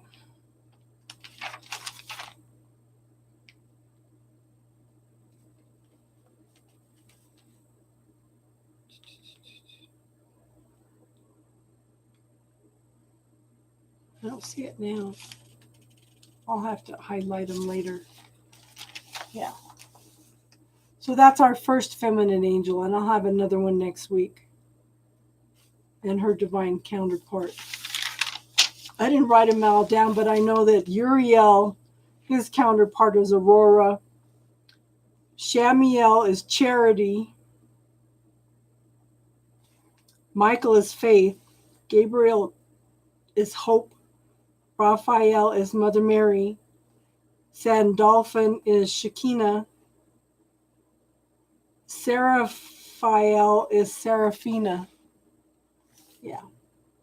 And I didn't write down. There's Christine, and there's Charity, and there's Amethyst also. I didn't write down their counterparts yet, though. So, yeah. It's been an interesting week. It's just, I wonder what we're going to, yeah. Akashic. Okay. Have you ever studied the Bible, hon?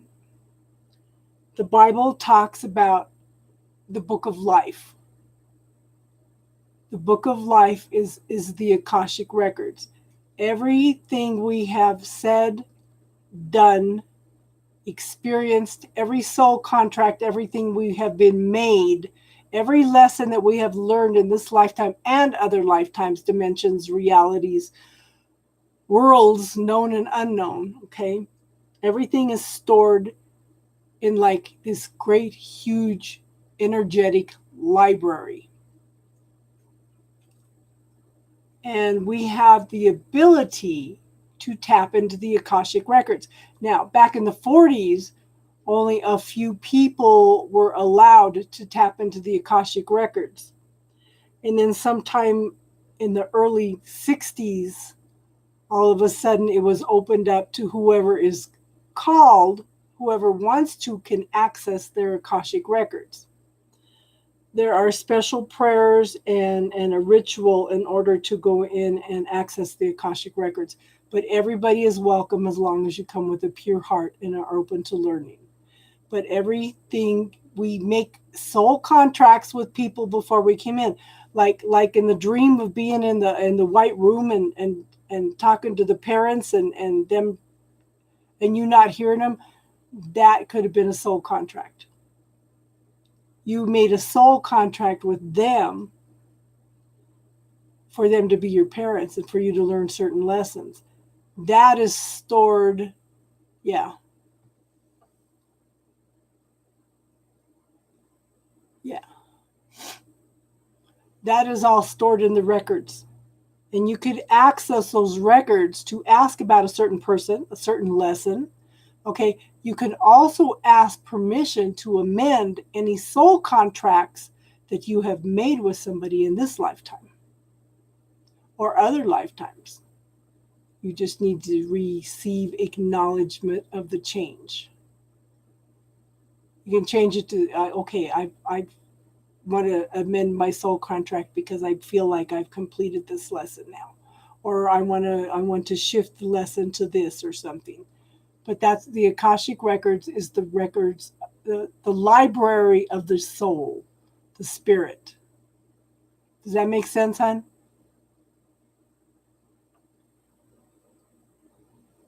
And there's a book out there by Linda Howe, Howe, and she has the rituals and the prayers in order to access the Akashic records. Okay, and I have the ability to do it, but I've been, for some reason, I have been avoiding it.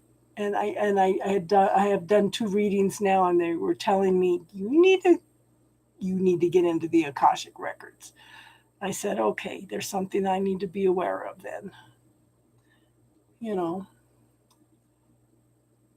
But and it was funny because I did an Akashic record reading for somebody, and it was one thing over and over again. She kept asking questions, and they kept answering with the same thing. She goes, why am I going through this? Because you need to learn compassion. Why am I going through this? Because you need to learn compassion. Over and over, every question she asked was, the answer was, yeah. The answer, every question she asked, the answer was, you need to learn compassion. But then this is how she confirmed that I was tapped in, okay? Because she was getting mad. So she asked me about a child that she knew in elementary school and what happened to her. She didn't tell me anything. She just asked about this little girl, gave me her name, and what appeared to me was a skinny little girl on the swing with blonde, straggly hair and kind of introverted because everybody made fun of her. She goes, yep, that's her exactly. So she knew that I was tapping into the Akashic records, but they kept telling her the same thing. No, you need to learn compassion. And I found out why, because she pulled some stuff on me and I cut off the friendship. Yes. Yeah, if it's by Linda Howe, that's it. Hi, Riddy. How you doing tonight? Yes. Yes. That's an awesome book. But it explains a lot. And I need to go in and reread that again before I get back into the records. But I'm like behind 40 books right now. I keep ordering books. I'm not ordering any more books. I need to catch up with the ones I have. But I do want to do this one on the archangels, and I reordered the book, the original book that I had on the power of the spoken word. I think that's important that we all work on that, okay? And that some of the words that we need to take out are try, would, should, can't, want. When you say you want something, you're actually telling the universe, I lack this. How are you feeling, Riddy?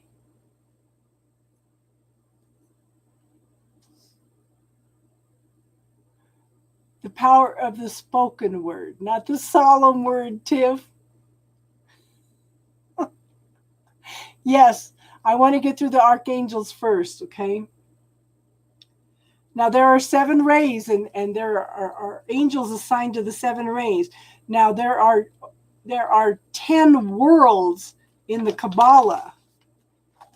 I did write that stuff down. We could kind of go over that tonight. The worlds.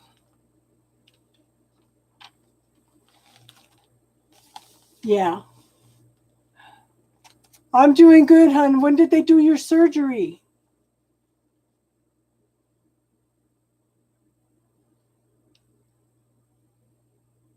I know, hon. I'm so happy you're doing better. You've been struggling with that for a while. Yeah. So, since we brought it up, okay, there are 10 worlds. Let me put it this way. The Kabbalah is like a spiritual business plan, but instead of a business plan, it's like a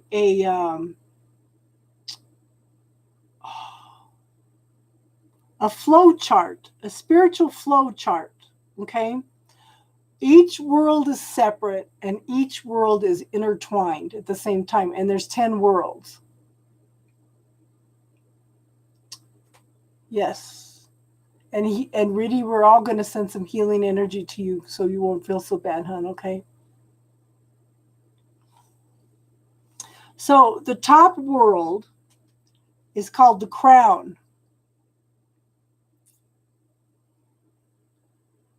Wow, that's a long time. Yeah. Yeah. So the crown, and the angel in that is the archangel Metatron. He's the angel of life. Okay, he directs God's energy through the universe. He connects humans with the divine so we can incorporate that secret energy into our lives. He also brings spiritual balance to all the worlds they're different, separate, yet they're interconnected parts of God's creation. And he helps with spiritual enlightenment.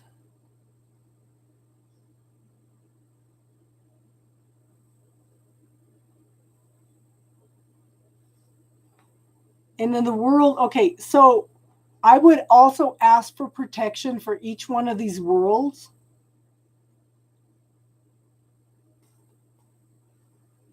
Because we're that's something, so that's come into my awareness the last few months is we need to ask for protection for each one of the worlds, because when we ask for protection, we're working on our body, mental, emotional, physical, spiritual bodies, and asking for protection. But there are different worlds out there. That's why I say ask for some extra protection on your empathic world and your dream world. Now we've got the crown world, the wisdom world, and that's Archangel Raziel, the angel of mystery. Again, he's in the mystery schools. He reveals divine mysteries to people that help us become wiser. By showing us how to bring this knowledge into our lives in a practical way, Raziel helps people reach their full potential according to God's purpose for our lives.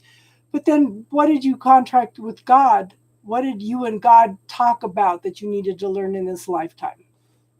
Okay.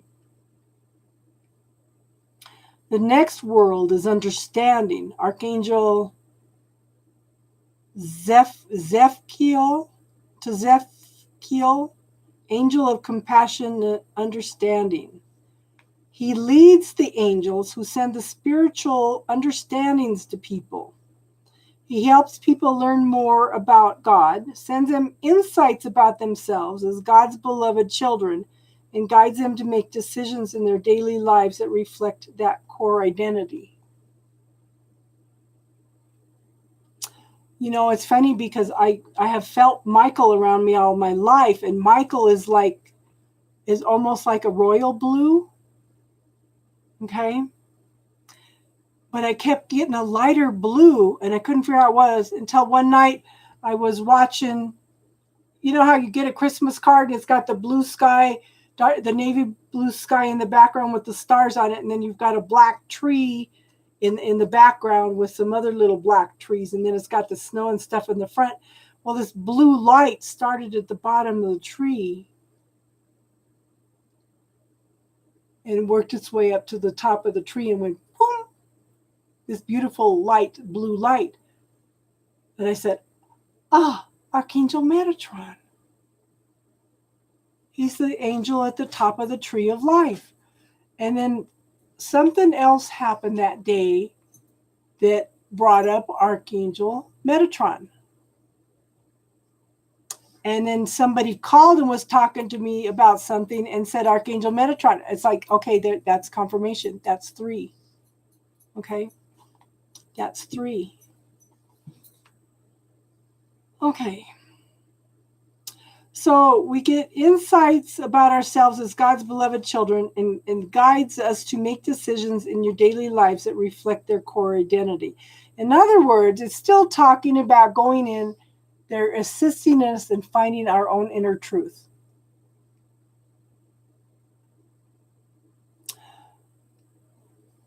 Oh, I don't know if Casey said something about it too, but I know this was a few years back. Yeah.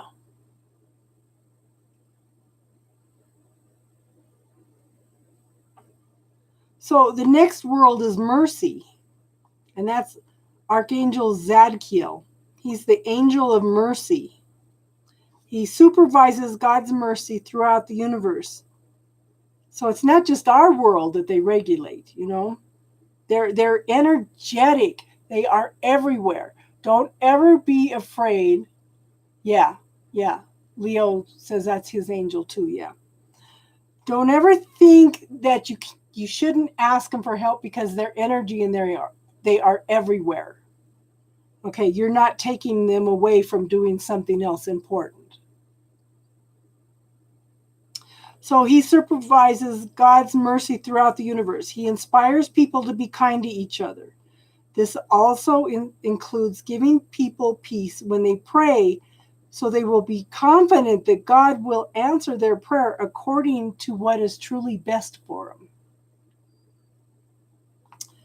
The next world is strength, Archangel Chamuel. Now, it was funny, just as I was reading this earlier. Hi, Midnight. As I was reading this, somebody that needed this exact energy called me. So this has been an interesting day. I'm reading this, writing it, and somebody called that needed it right at that second. And I had just thought about them too, okay? So that's twice today the angels have intervened, okay? So he's the angel of peaceful relationships. He exercises tough love to strengthen relationships so that people can experience peace within themselves, with each other, and with God. They oversee angels that help people with belief systems and motivation so they can purify them to help people develop stronger relationships. So how are you doing tonight, hon? How was your readings tonight?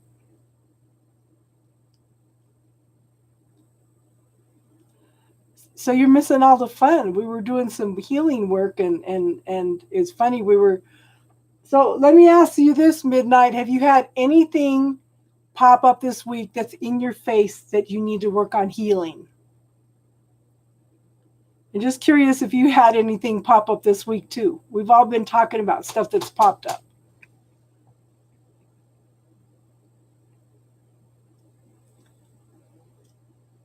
Yeah, that's the full moon on Sunday. Yeah, so we did some healing work on somebody. 2 people. The energy was so intense, we were all helping them clear it. And then I went in and talked about one of the feminine archangels, and she knew. Yeah. Oh yeah. Being out, and see, that's funny you're talking about being out in the woods, because the angel, the feminine archangel that we were talking about is Lady Ariel, and she's the goddess of nature and animals. So you were in touch with her today too. But anything that pops up, okay, between now and Sunday, set out and write yourself a truthful letter about whatever you're going through so you can burn it on Sunday. Because on the full moon, you want to release things. And on the new moon, you want to write things that you want to manifest. Because on the full moon, it goes from large to smaller. So that means you're releasing. And on the new moon, you go from this, not seeing it, to the full moon. So you're expanding, growing. So things you want to manifest are the new moon.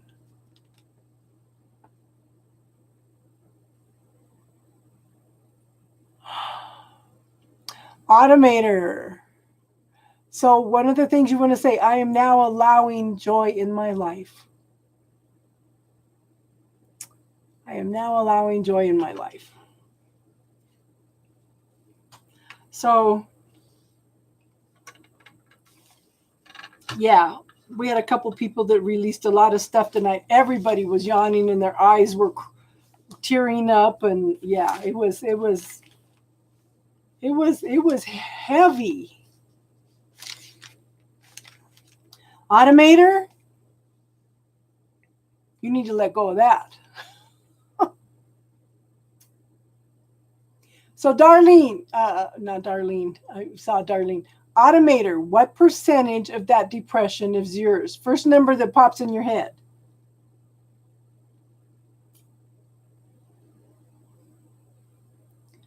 First number that pops in your head, hon.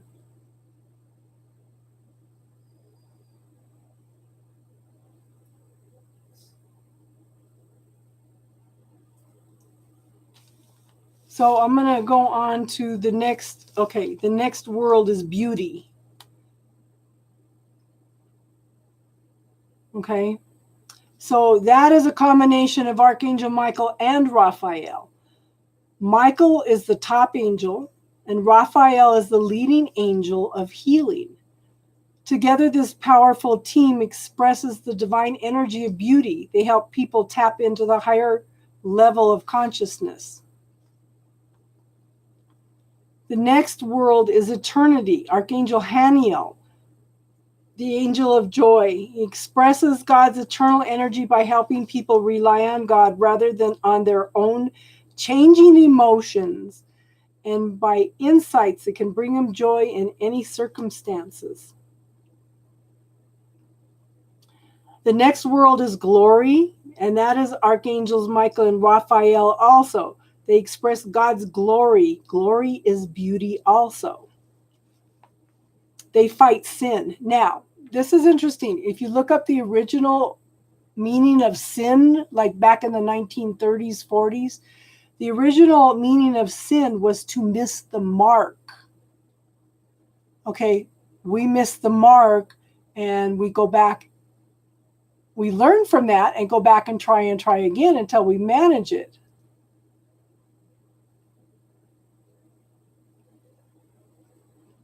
A rational person's perspective. Okay.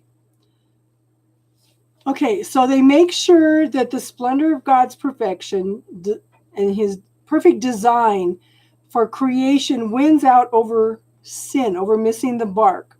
And that's finding our own true self, okay? That ties to corrupt the glorious design. Together they help people discover and fulfill God's glorious will for their lives. This is out of the Kabbalah, okay? And then we have foundation, Archangel Gabriel, angel of revelation. He's the messenger. He's the divine messenger, the master communicator.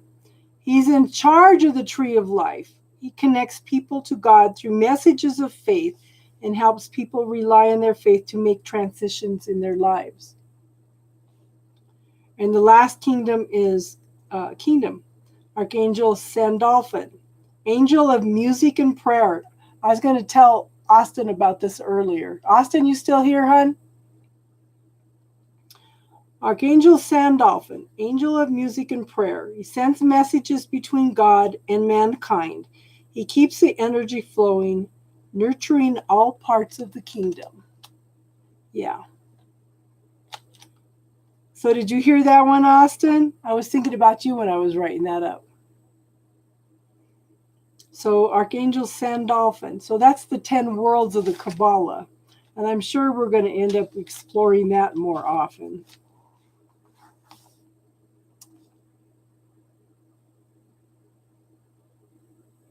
Yeah.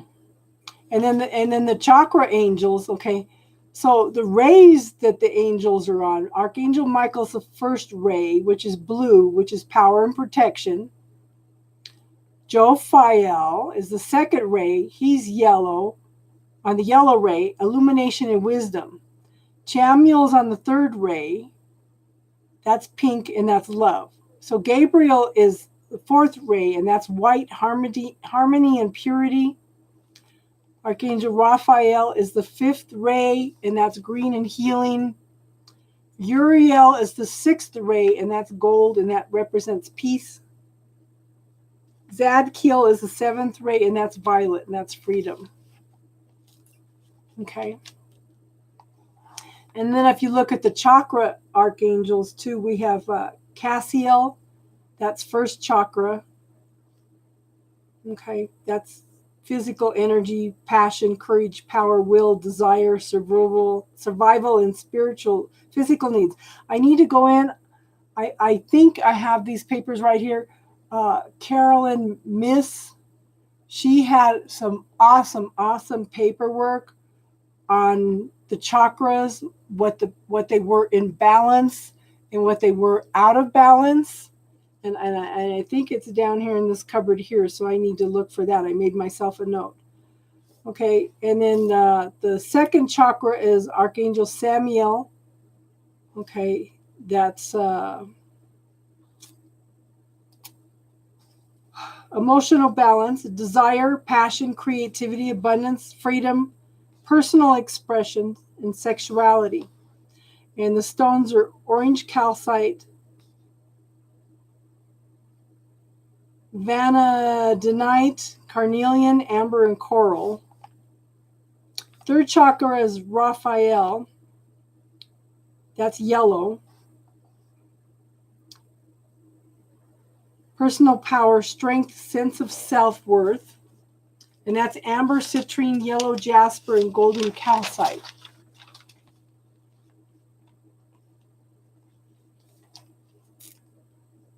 So Automator, it kind of looks at what levels that you rich. Are you rich financially? It doesn't sound like you're rich emotionally. Okay, so you've got to look at that. Prosperity and abundance encompasses more than money. Okay, and if you look at money,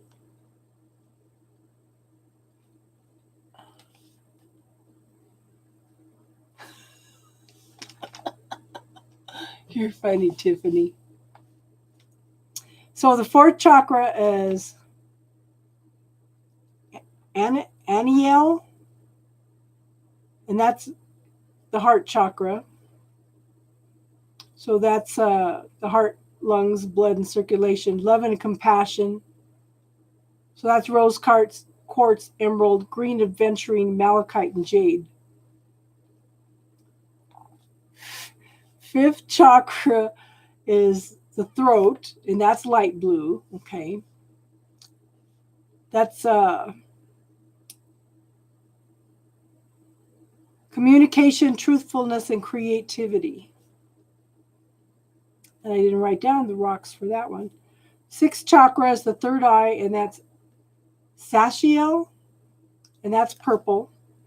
That's coordination, balance, intuition, perception, intellect, and clairvoyance. And that's lapis lazuli, azurite, and sugilite. It's funny, I've had sugilite since it first came out. Seventh one is my Archangel Michael. Now that kind of makes sense to me. I was thinking this earlier because the crown chakra is like the connection between the divine and coming into the spiritual. Okay, and Archangel Michael is the one that stands at the gates of heaven, protecting heaven. Okay. Violet, top of the head, that's spirituality, understanding, knowledge, and wisdom. And that's amethyst, crystal quartz, and white topaz.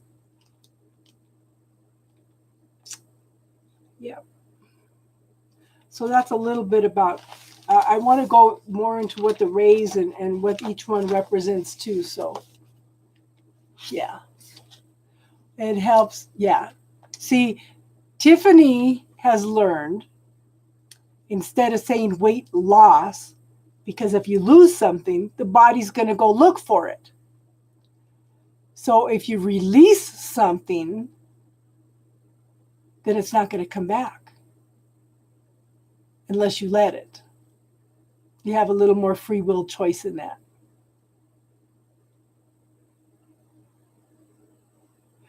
So Automator, what I kind of, it feels funny. I feel like,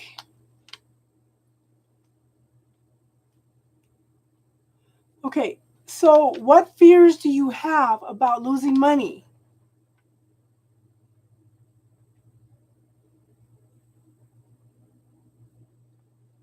What fears do you have around money or not having money, hon?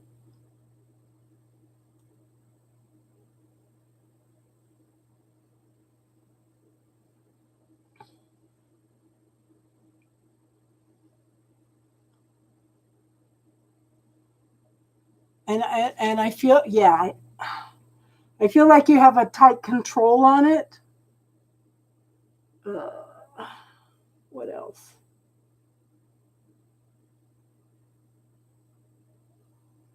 It's almost like the money's making up for a lack of something else in your life. Does that make sense? Manhattan love.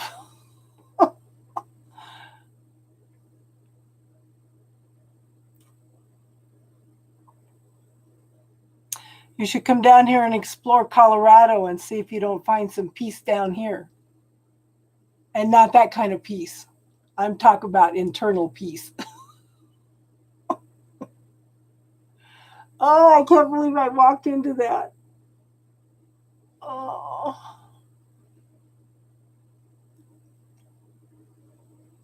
So does anybody have any questions about anything we talked about or any questions about anything?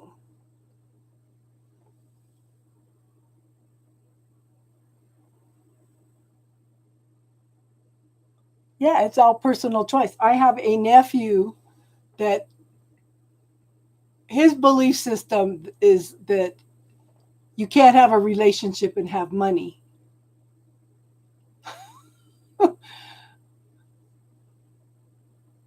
Yeah, I wasn't thinking because that's not on my radar.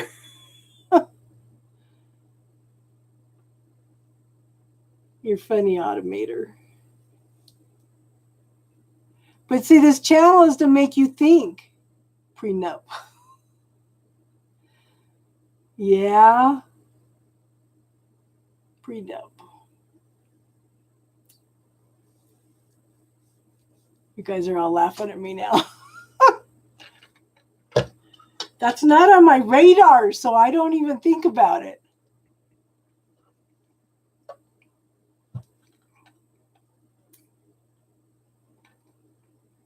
Okay, so the red chords, when you ask them to highlight chords that were not of your highest good, oh, let me write it down. I wasn't thinking.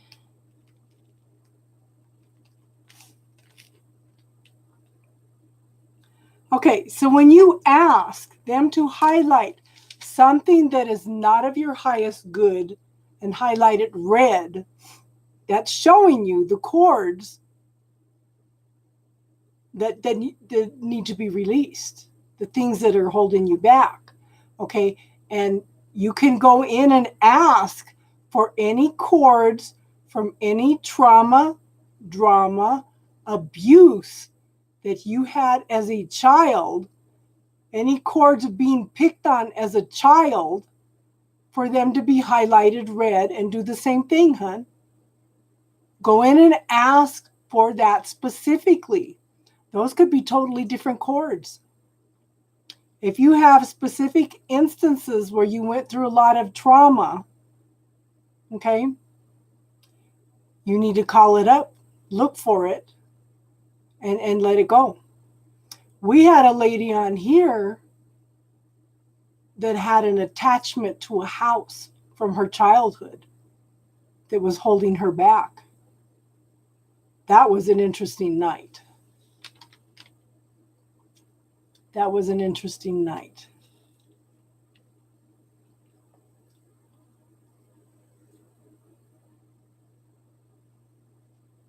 Okay, I'm not saying you're a Scrooge, Automator, but I almost feel like a Scrooge energy. I know you give I know you give money out to people on Facebook and stuff, but when was the last time you went out and spent some time in nature or took a vacation?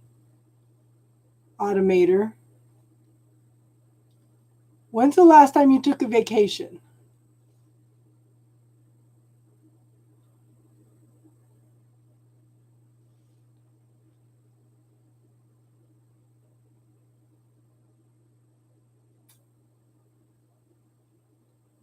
So Kelly, try calling up those chords and see if you can release those, hun.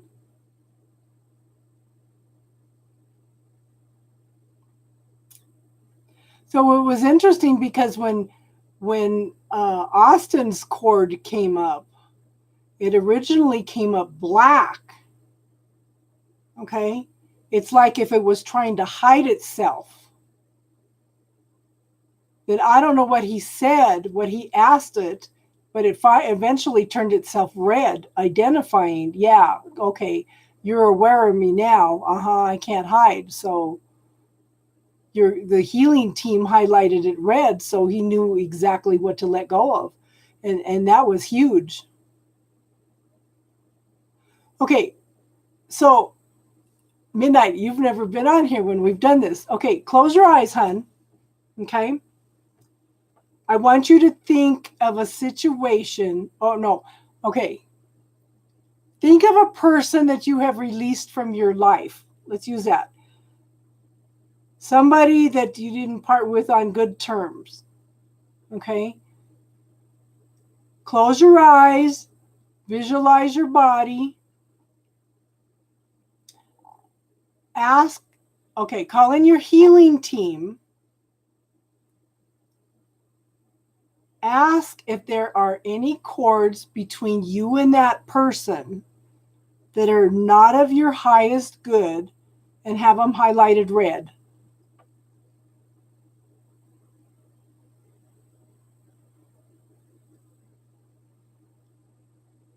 Yes.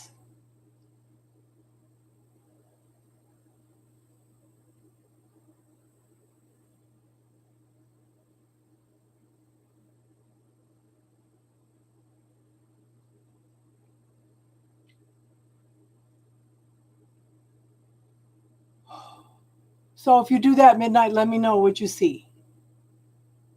So if you have any cords that come up red, okay.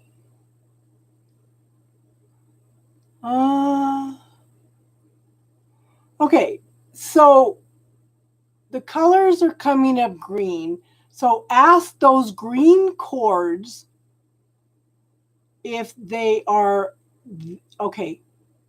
If they are there for your highest good. If they're not for your highest good, ask for them to turn red. It could be that they turn green for you to heal them. It could be green for you to be aware that they're there.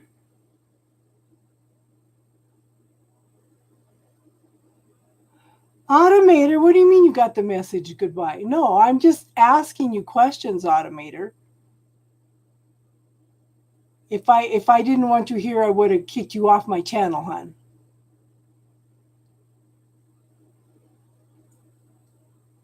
So you're the okay, yeah, because you and Austin are releasing some pretty heavy stuff tonight, hon.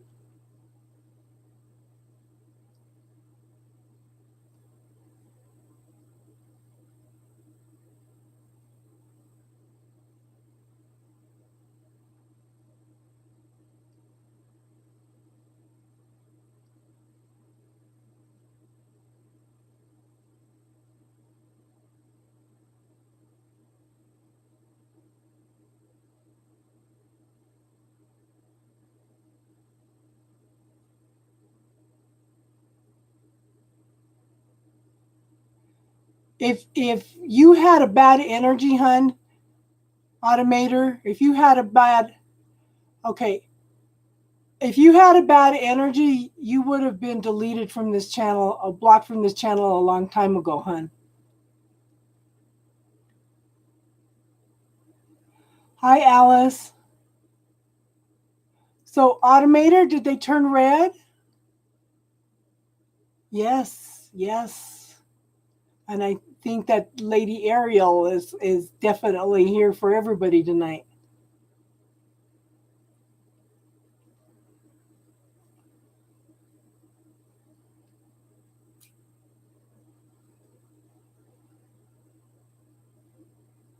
So it could be Midnight that they turned green just for you to be aware that they're there and that they need to be healed.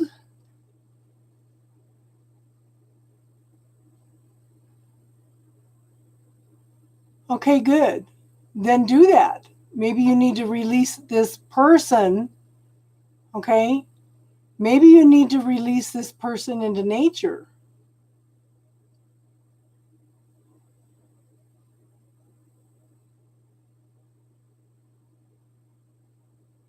Or maybe you just need to find peace over the situation. So pick another example. Okay, do you have an ex? Do you have an ex, hun? Ask for any cards from your ex to be highlighted red and see if they come up red.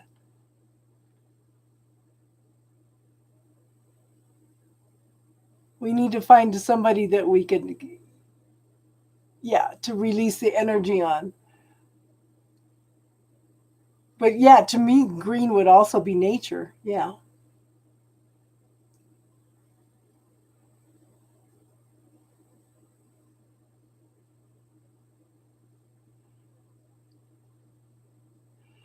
Okay, Alice, right now we're talking about cutting cords with people from our past or situations or ancestral patterns or situations.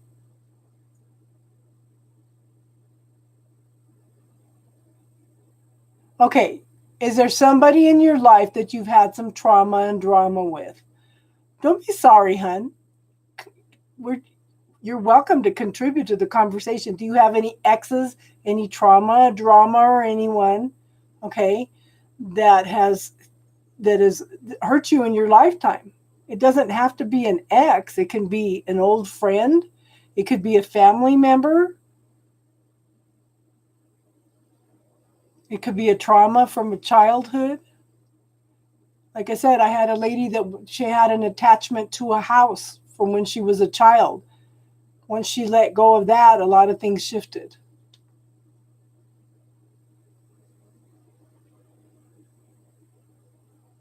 I think that's awesome, Automator, that he's been married for a long time. I congratulate him on that.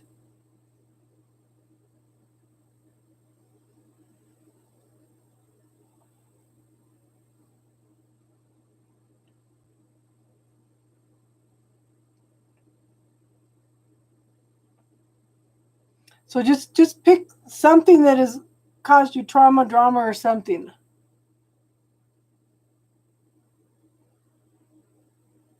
Okay, so Alice. Okay, pick one of those narcissists. Okay, close your eyes.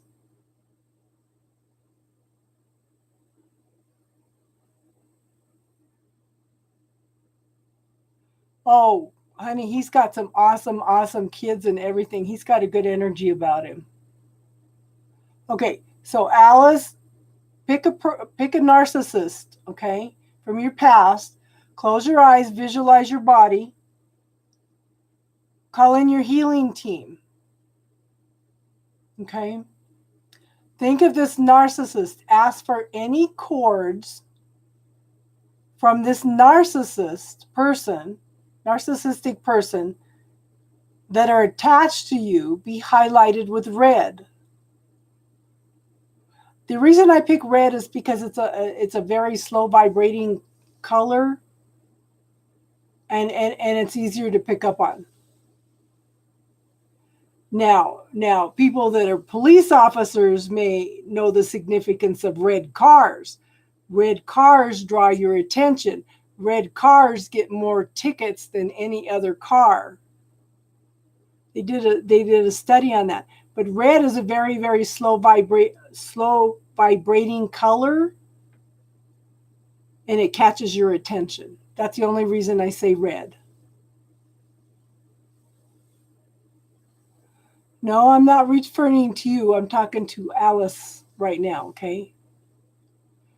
Okay, so ask for any cords from this person to be turned red. Then you ask your healing team to neutralize it, dissolve it, and send it back to source for further learning. And then fill in the area where it was dissolved out of. Fill it with a golden honey colored energy.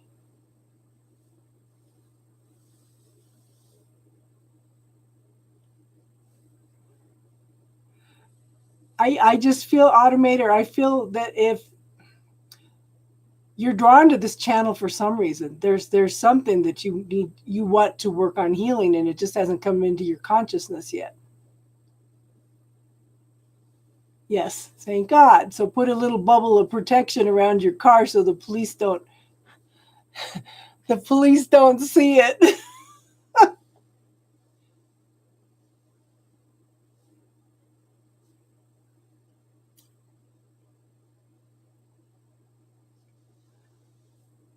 Why are you sorry, Automator?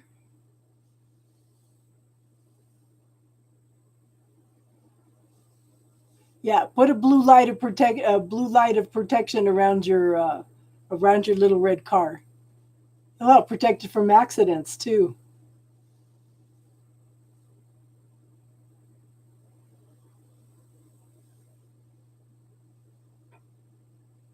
So did you see any red cords from this person, Alice?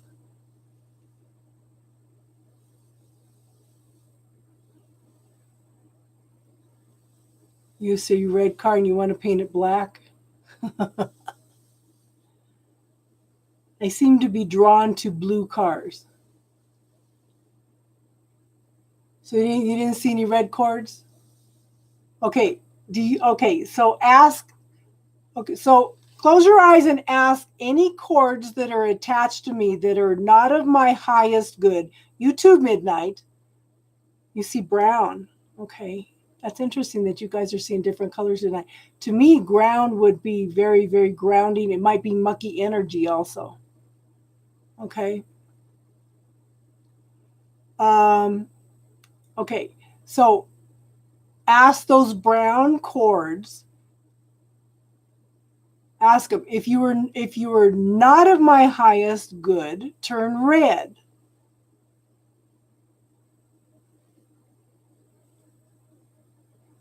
It's interesting. We've got two people tonight that are doing that.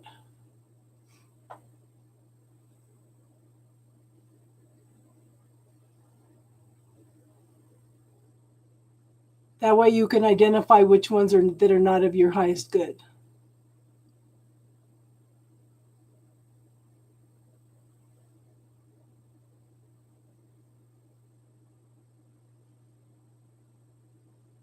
Yeah. But I'm trying to teach you to release cords from people, situations that are not of your highest good.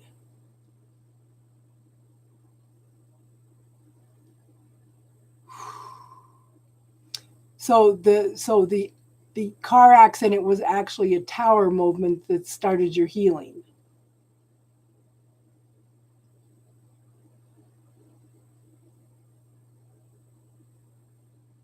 So Alice, will those brown cords turn to red?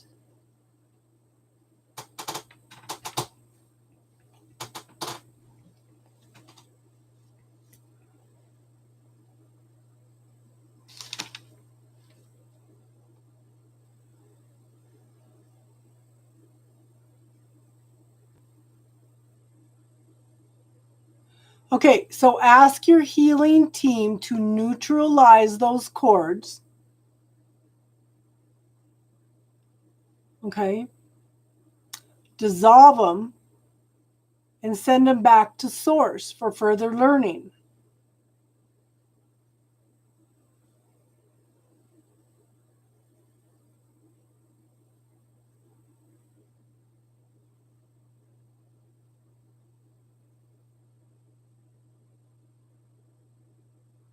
Oh no.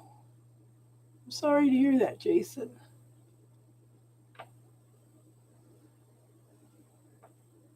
Let me know when you're done with that, Alice.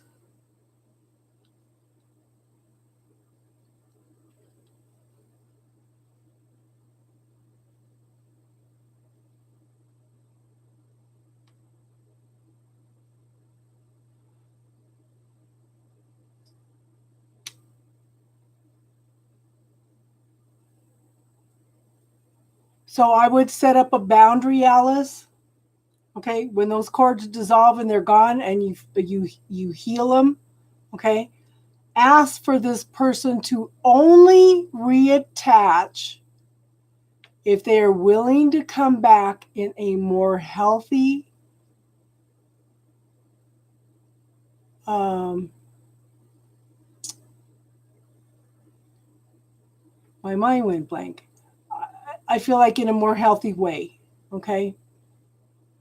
But I would check for any cords for him that are trying to reattach.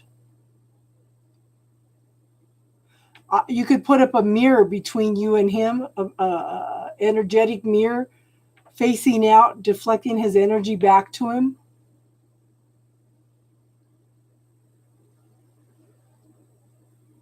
Wow. That's traumatic to go through, Jason. I remember crying and crying and crying and crying and crying because my dad hit a dog.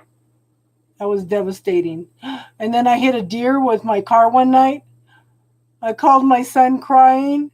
And you know what he told me? Did you put it up and put it on your car and take it home? That's roadkill. I said, oh my God, I'm traumatized because I hit it. I went back and looked and it wasn't there. So, and I just hit it just a little bit on the corner because when I saw it, I jerked the wheel sideways. All I did was break my headlight and the fender. But I went back and looked and it wasn't there. So it was still alive.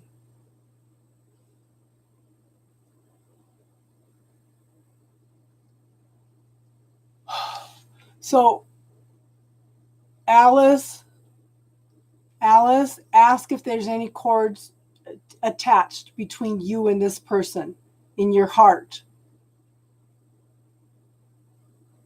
One of the people on here was having headaches and they had cords attached to their head.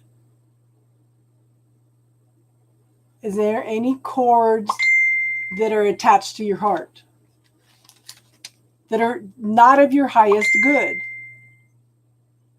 Hi, Priscilla. How you doing tonight, hon?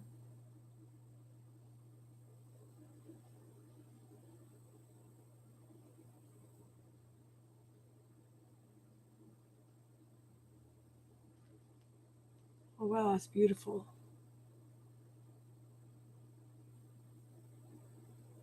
He almost forgot about the cords. Oh, water. So you're releasing a lot of emotional stuff too, huh? Yeah. Gorgeous.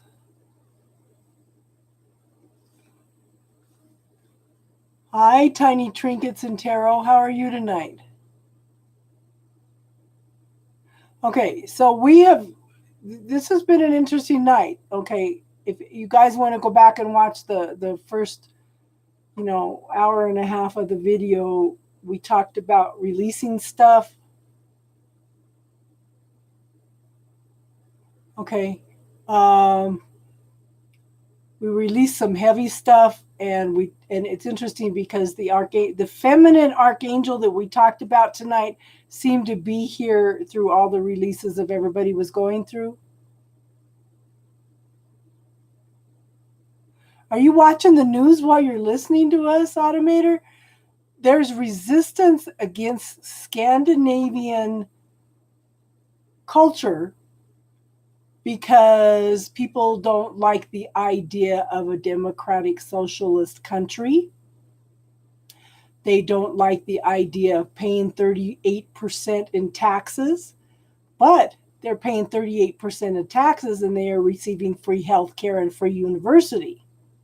So nobody is looking at the benefits, and everybody and Congress keeps throwing up socialist medicine, but who has socialist medicine? Congress. Don't get me started on that, hon. Oh. So how much longer you got to go in the semester, hon? Oh, well, shoot, this is March. You got 2 months to go, huh? So, tiny trinkets.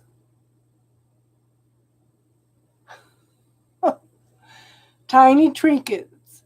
What percentage of that exhaustion is yours? First number that pops in your head. Don't overthink it.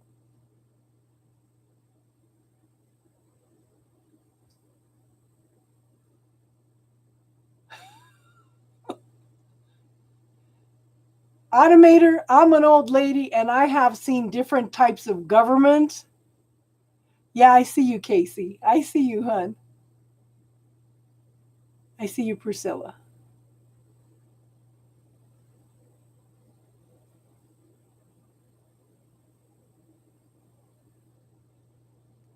What percentage of the exhaustion is yours, Tiny Trinkets? First number that pops in your head, hun.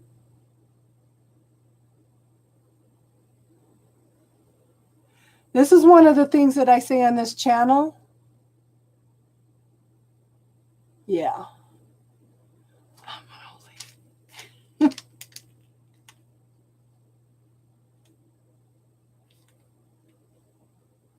It kind of brought it up because my doctor told me, I know, hon, that nursing school's hard. But some of that exhaustion you're carrying may not be yours, too. Okay?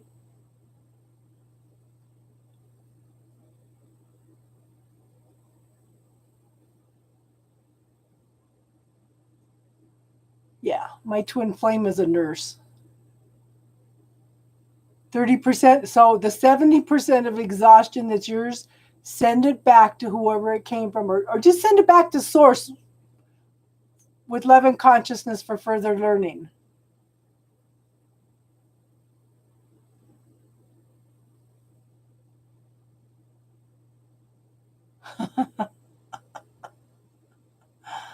Honey, I wouldn't kill anybody unless they were trying to kill me.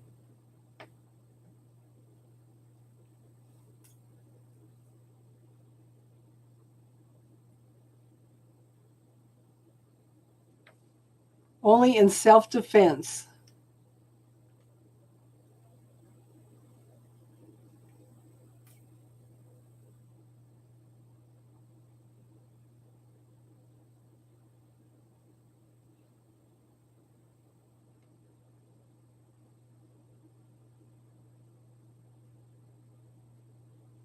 Oh, this pandemic is huge. Okay.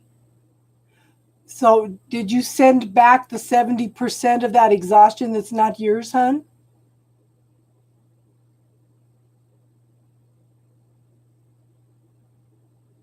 Good night, Midnight. You have a good night. Thank you for being here, hon.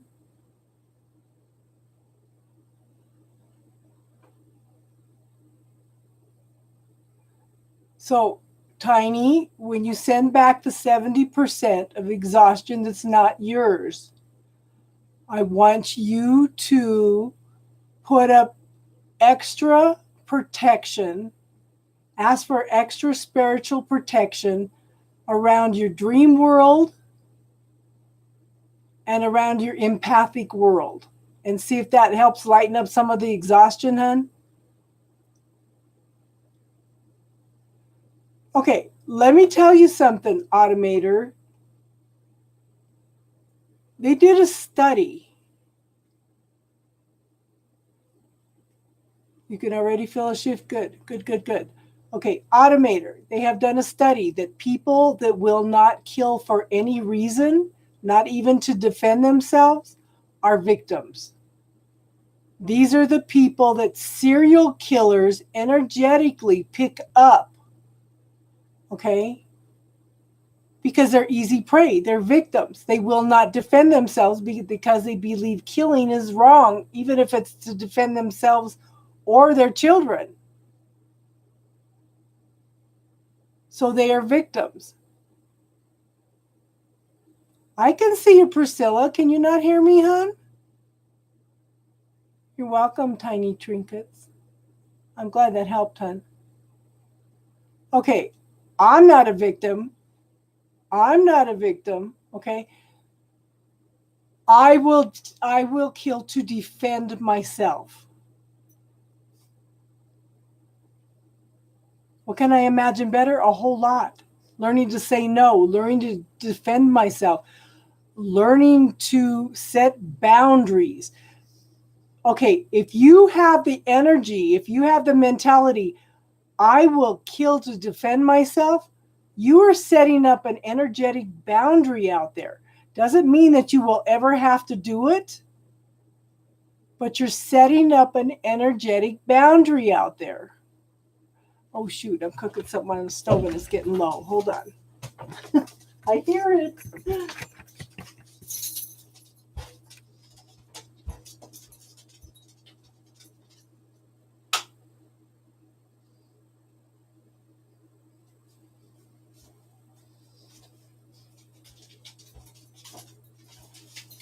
It was on low. It shouldn't be running out of water.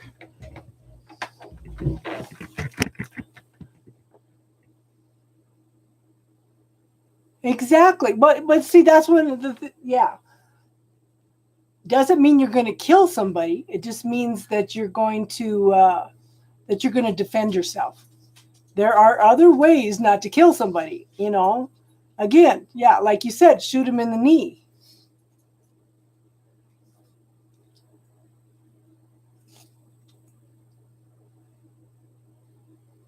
Yeah. But when you are willing to do that, like I said, doesn't mean you ever have to do it, but you're setting up that energetic boundary out there.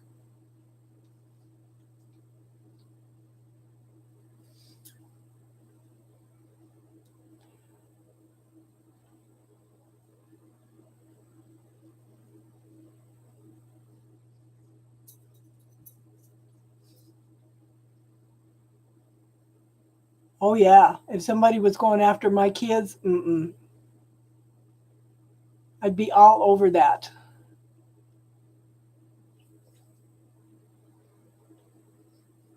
But see, when you put that intention out there, that puts up an energetic boundary. That's telling the universe, no, I'm not going to put up with that.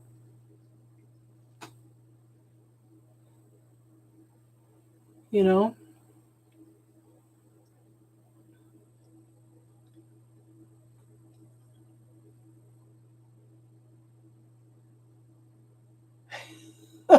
Yeah, because you play video games, right? Yep, Mama Bear. And I even have a shirt that says Mama Bear. And it's so funny. I wore it to Vitamin Cottage the other day, and I was handing the lady the stuff directly. I said, I'll save you a little bit of cleaning. She goes, you really are a Mama Bear, aren't you? Ah, I think we're getting uncomfortable with Automator.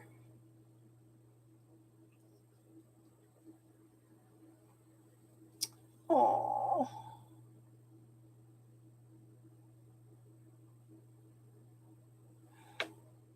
Priscilla, how much of that energy have you absorbed? Send it back with love and consciousness, hon. Why are you sorry? Quit saying I'm sorry. You didn't do anything. I'm just saying I think we're hitting a nerve with you because you wanna leave right away.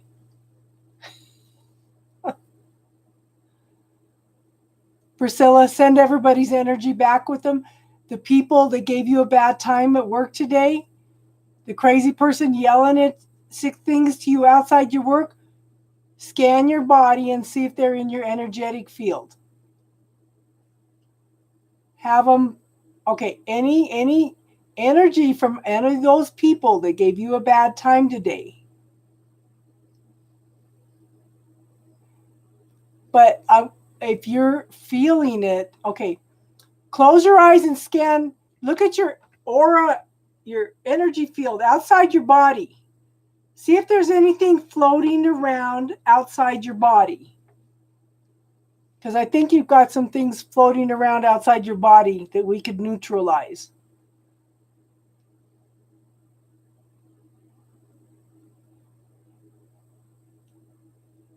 And we're going to put you in a bubble of love tonight, too, Priscilla.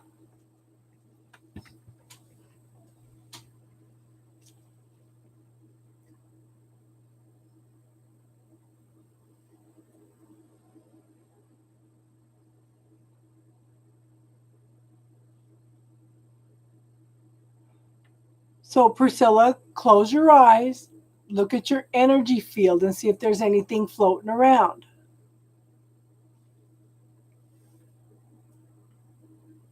And what color is it?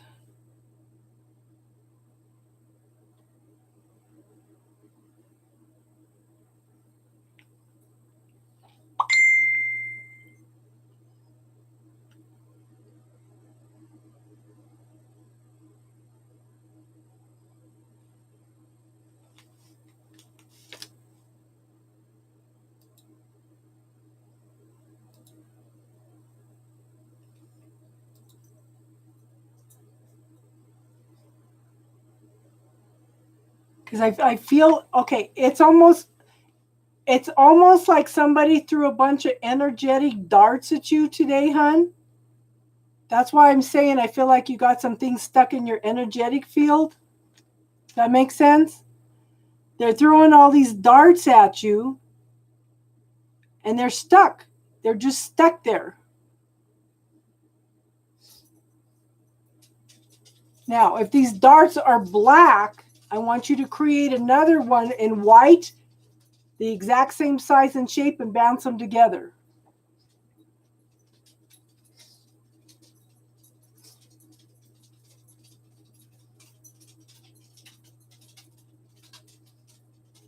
And I know after a long day that may seem like it's a lot of energy. Yeah. So neutralize all those energetic darts, hun. What's the matter? Is that other bed too small for you? I dumped a whole glass of water on her in her bed earlier. She's mad at me.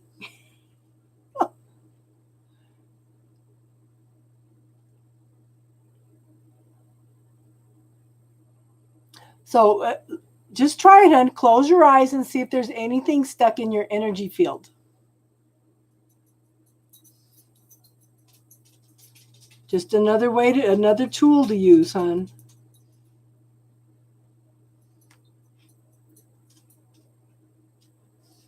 And neutralize them.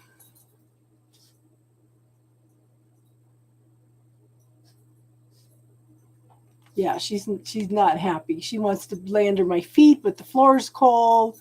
I put this other bed on and it's too small. She's trying to lay on it and it's like, oh, Mom, it's not comfortable. Hi, George Peach. How you doing tonight?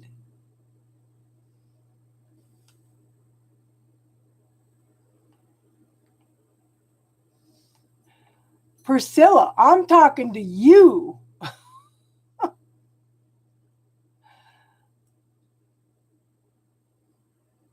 Alice is still here. How you doing tonight, Georgia Peach? So, in case you want to go back and watch the first of the video, yeah, okay, we talked about healing some stuff from past life, huge stuff, okay? A couple people had everybody yawning and their eyes watering. We were releasing stuff. We were talking, and it's funny because when I went in, we were talking about the first female archangel. She was here for all that healing work. Yeah. Well, we do more than tarot talk here, hon. You know that. This is spiritual talk on Friday nights.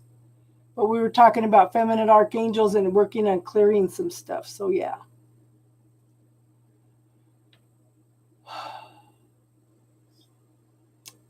Well, we're here every Friday, hon. Every Friday. You're welcome to come anytime you have a chance. You know, you can pop in and out. But yeah, tonight was very interesting. Okay, so Georgia Peach, if you had anything pop up this week that's jumped in your face from the past that you need to deal with.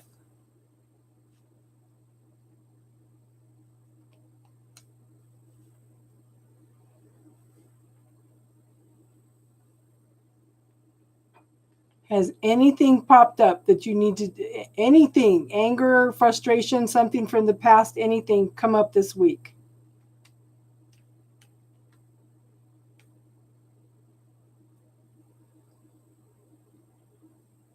Now, we didn't do a lot of spiritual stuff for the first half hour. Okay, so look at it, pay attention to it, okay? Ask what it's trying to teach you.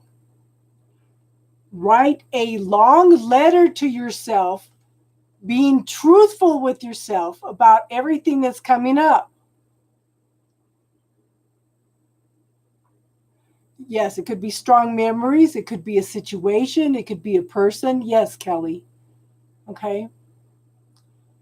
Write a letter to yourself, being honest with yourself, how you feel about the situation. Sunday is the full moon. It's time to write it up, burn it on Sunday. Okay. And there's, yeah, and I tell you, these guys all the time, there's no such thing as a dumb question. What's dumb is not asking. If you don't ask, you don't know. Okay. You can ask us anything. We talk about everything here on. Everything.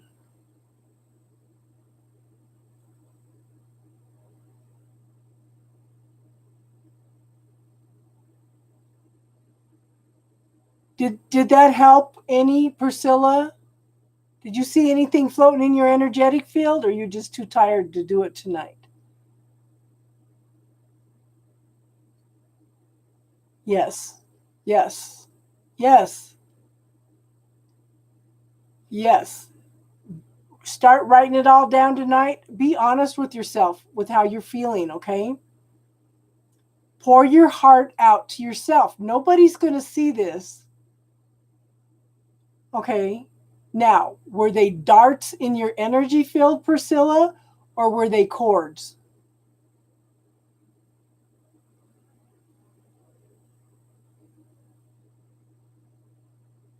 Were they cords or just darts? Okay, so call in your healing team. Ask them to neutralize all those cords. Okay, dissolve them and send them back to source for further learning. Or send it back to source for transmutation. I feel in your situation it needs to be transmutation. Whatever you want to ask for. And see if that doesn't lighten up, hon.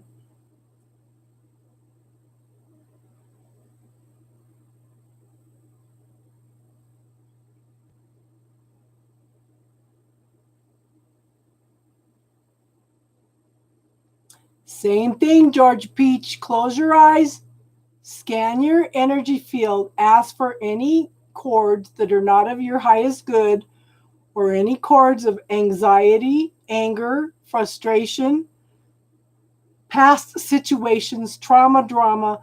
Ask them to all highlight red. Actually, you don't, well, yeah, just ask for any cords that are not of your highest good. Any cords, any situations, persons, situations that need to be released. Ask your healing team to neutralize them, dissolve them, and send them back to source for further learning or transmutation.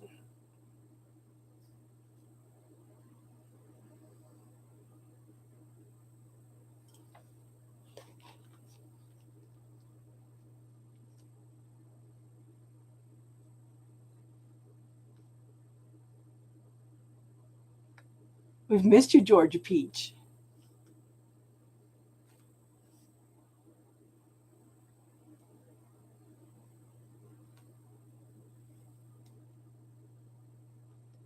Uh-oh.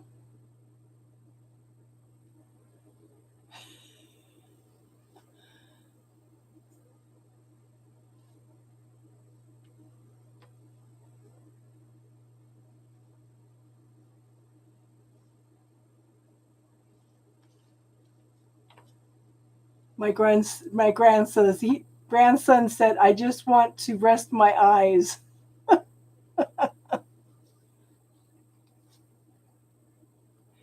That's okay, Priscilla. You don't have to be here every time if you're tired, hon. Just make sure you take care of yourself, okay?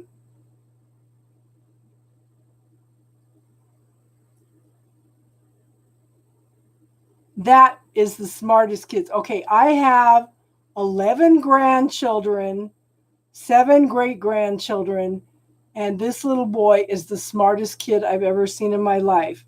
He's smarter than all of the adults.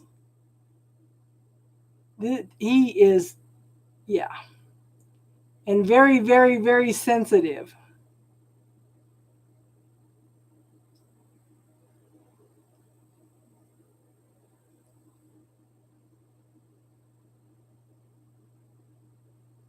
Exactly, Jason.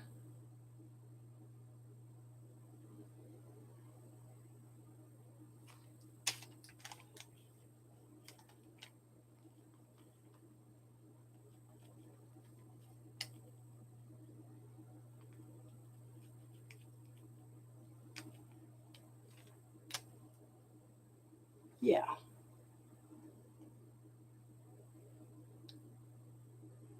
What the heck? Everybody in my family has been in Glenwood Springs for the last week. The thing is, the ego is just absolutely going nuts this week. Yeah, and that's one of the reasons that I recommend that book, The Dark Side of the Light Chasers. You know?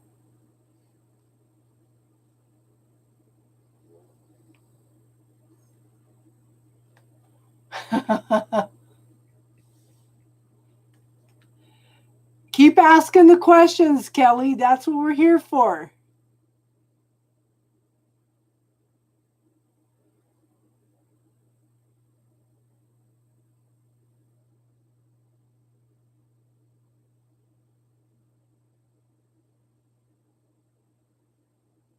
Just remember that everything is energy. Everything.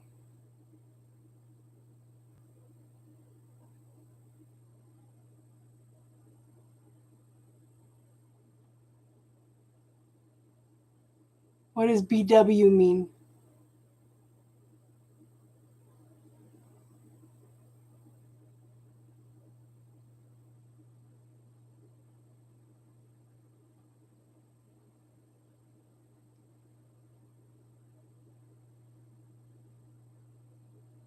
Okay.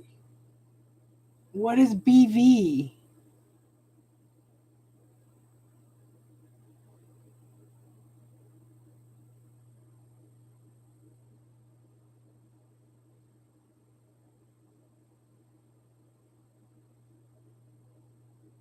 Oh. The bacterial one, you have to take antibiotics for. I haven't found anything for that. You might have her Google homeopathy and BV.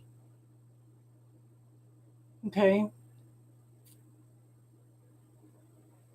Because I know I've cleared up a sinus infection with homeopathy.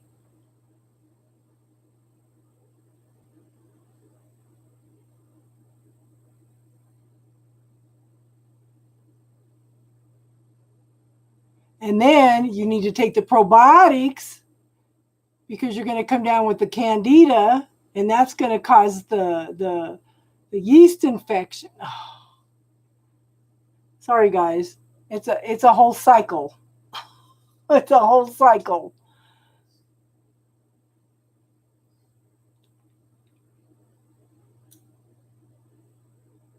Yeah. Now, I know golden seal can clear up candida, but I don't think that I don't think that it can help the BV. It's a natural antibiotic, but still, yeah. I don't know what to tell her on that either.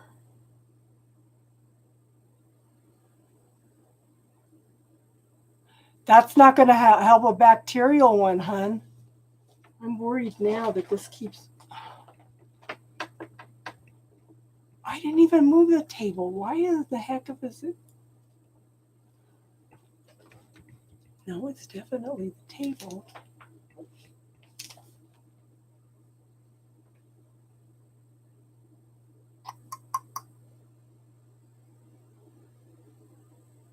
Because this is an actual infection. Priscilla, there's a difference. This is an actual infection.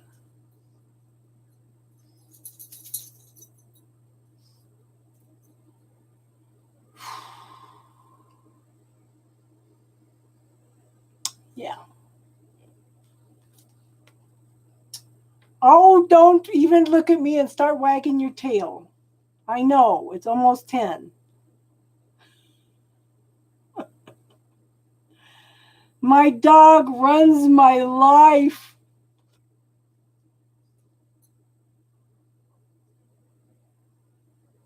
You're going to have to wait. I'm sorry. I know, it's your bedtime.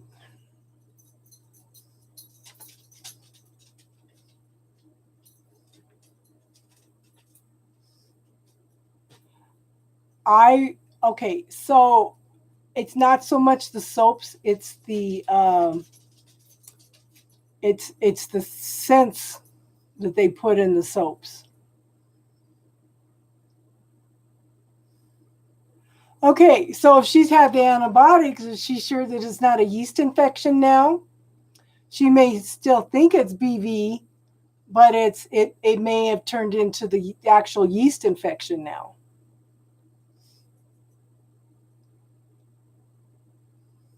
And that would be like Monistat.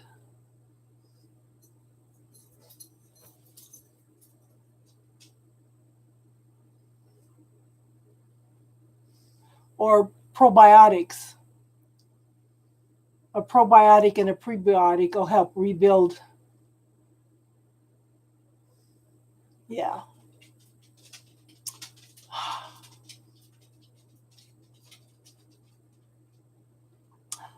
It may be the scents in the soaps. If she's I would use a natural soap that's unscented.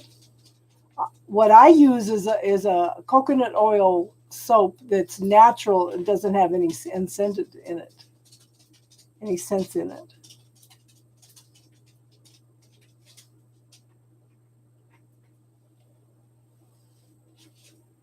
Tip tap, tip tap, tip tap. I hear them feet.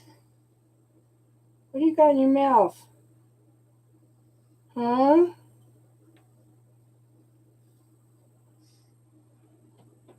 So maybe they need to try a different antibiotic. Yeah.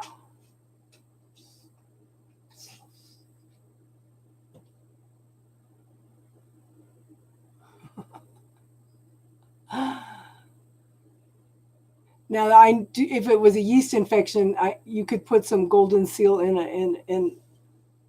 Don't kill me, guys. Okay, you can put some golden seal in water in a douche bag and use that for 3 days, and it'll clear it up. But it won't do anything for the BV.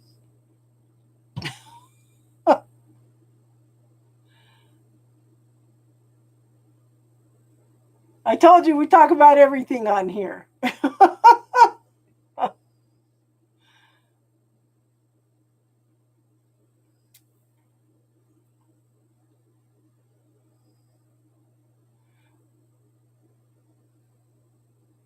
Yeah.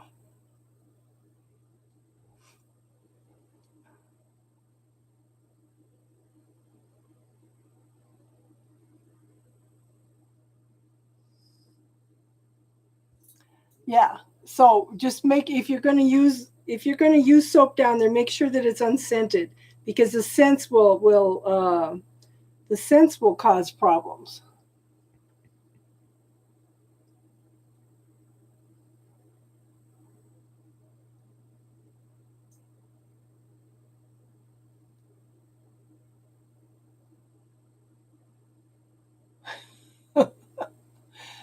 Well, he's been married, so I'm sure he's heard a lot of this.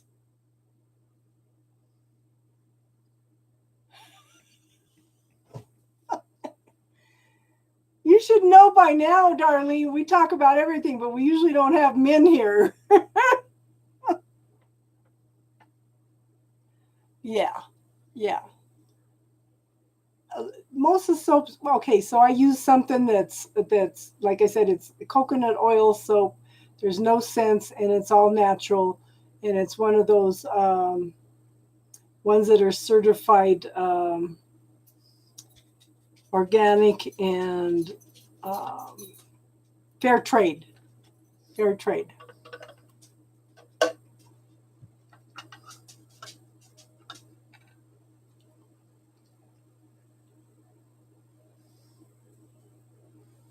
The thing is, Americans are so uptight about sex. If you go anywhere else in the world, they are not as uptight about sex and bodies as we are. If you go to England, they talk about everything. Everything.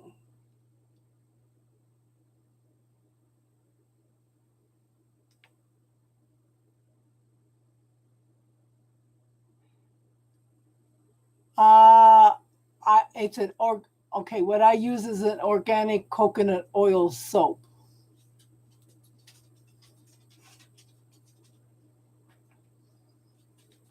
Yeah. Oh, you're so. Come here. Come here. Let me show everybody. She goes, nope, nope. You're gonna pick me up. I ain't coming over there. She backed up real quick. Let me show you the one I use. Where is it? Let me find it.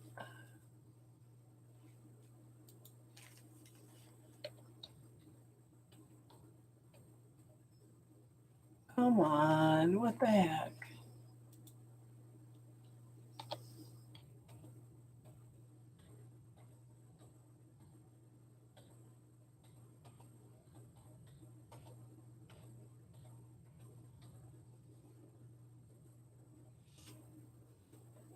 And of course, now I'm not going to find it.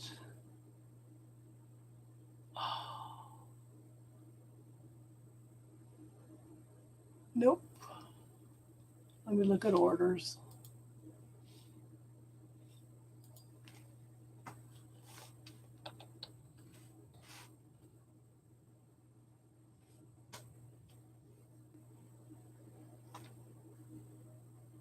Nope. That's funny.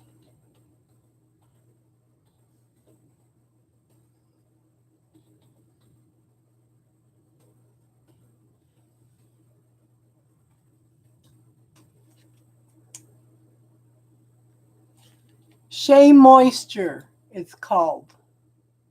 Shea Moisture 100% coconut oil daily dehydration body wash. That's what I use.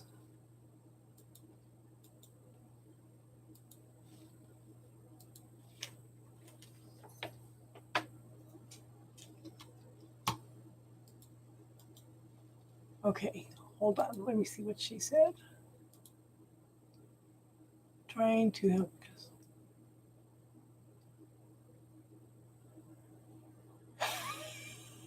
us. I agree, Tiffany.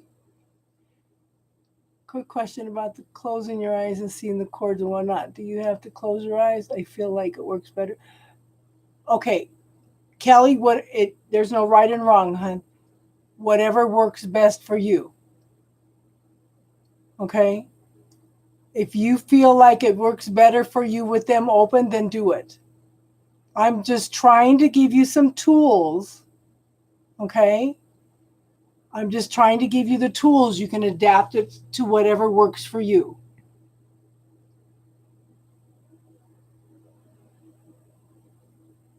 There's no right and wrong. Whatever works best for you. Find your own truth, hon. This is one of the things I tell everybody. Find what works for you. Find out what your truth is. Question everything, even what I tell you. Find what works for you, what's best for you. Because we're all different. We're all meant to be different. We're all here to learn different things. I'm just trying to give you some tools so you can use to heal yourself.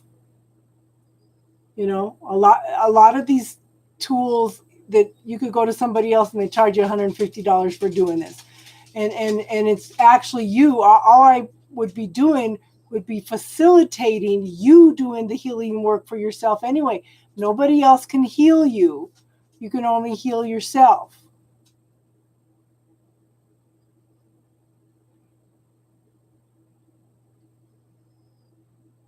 That makes sense, hon? I'm going to get you. I'm going to get you. I'm going to show you to everybody. Come here. Come here. Come here. Let me see. Come here.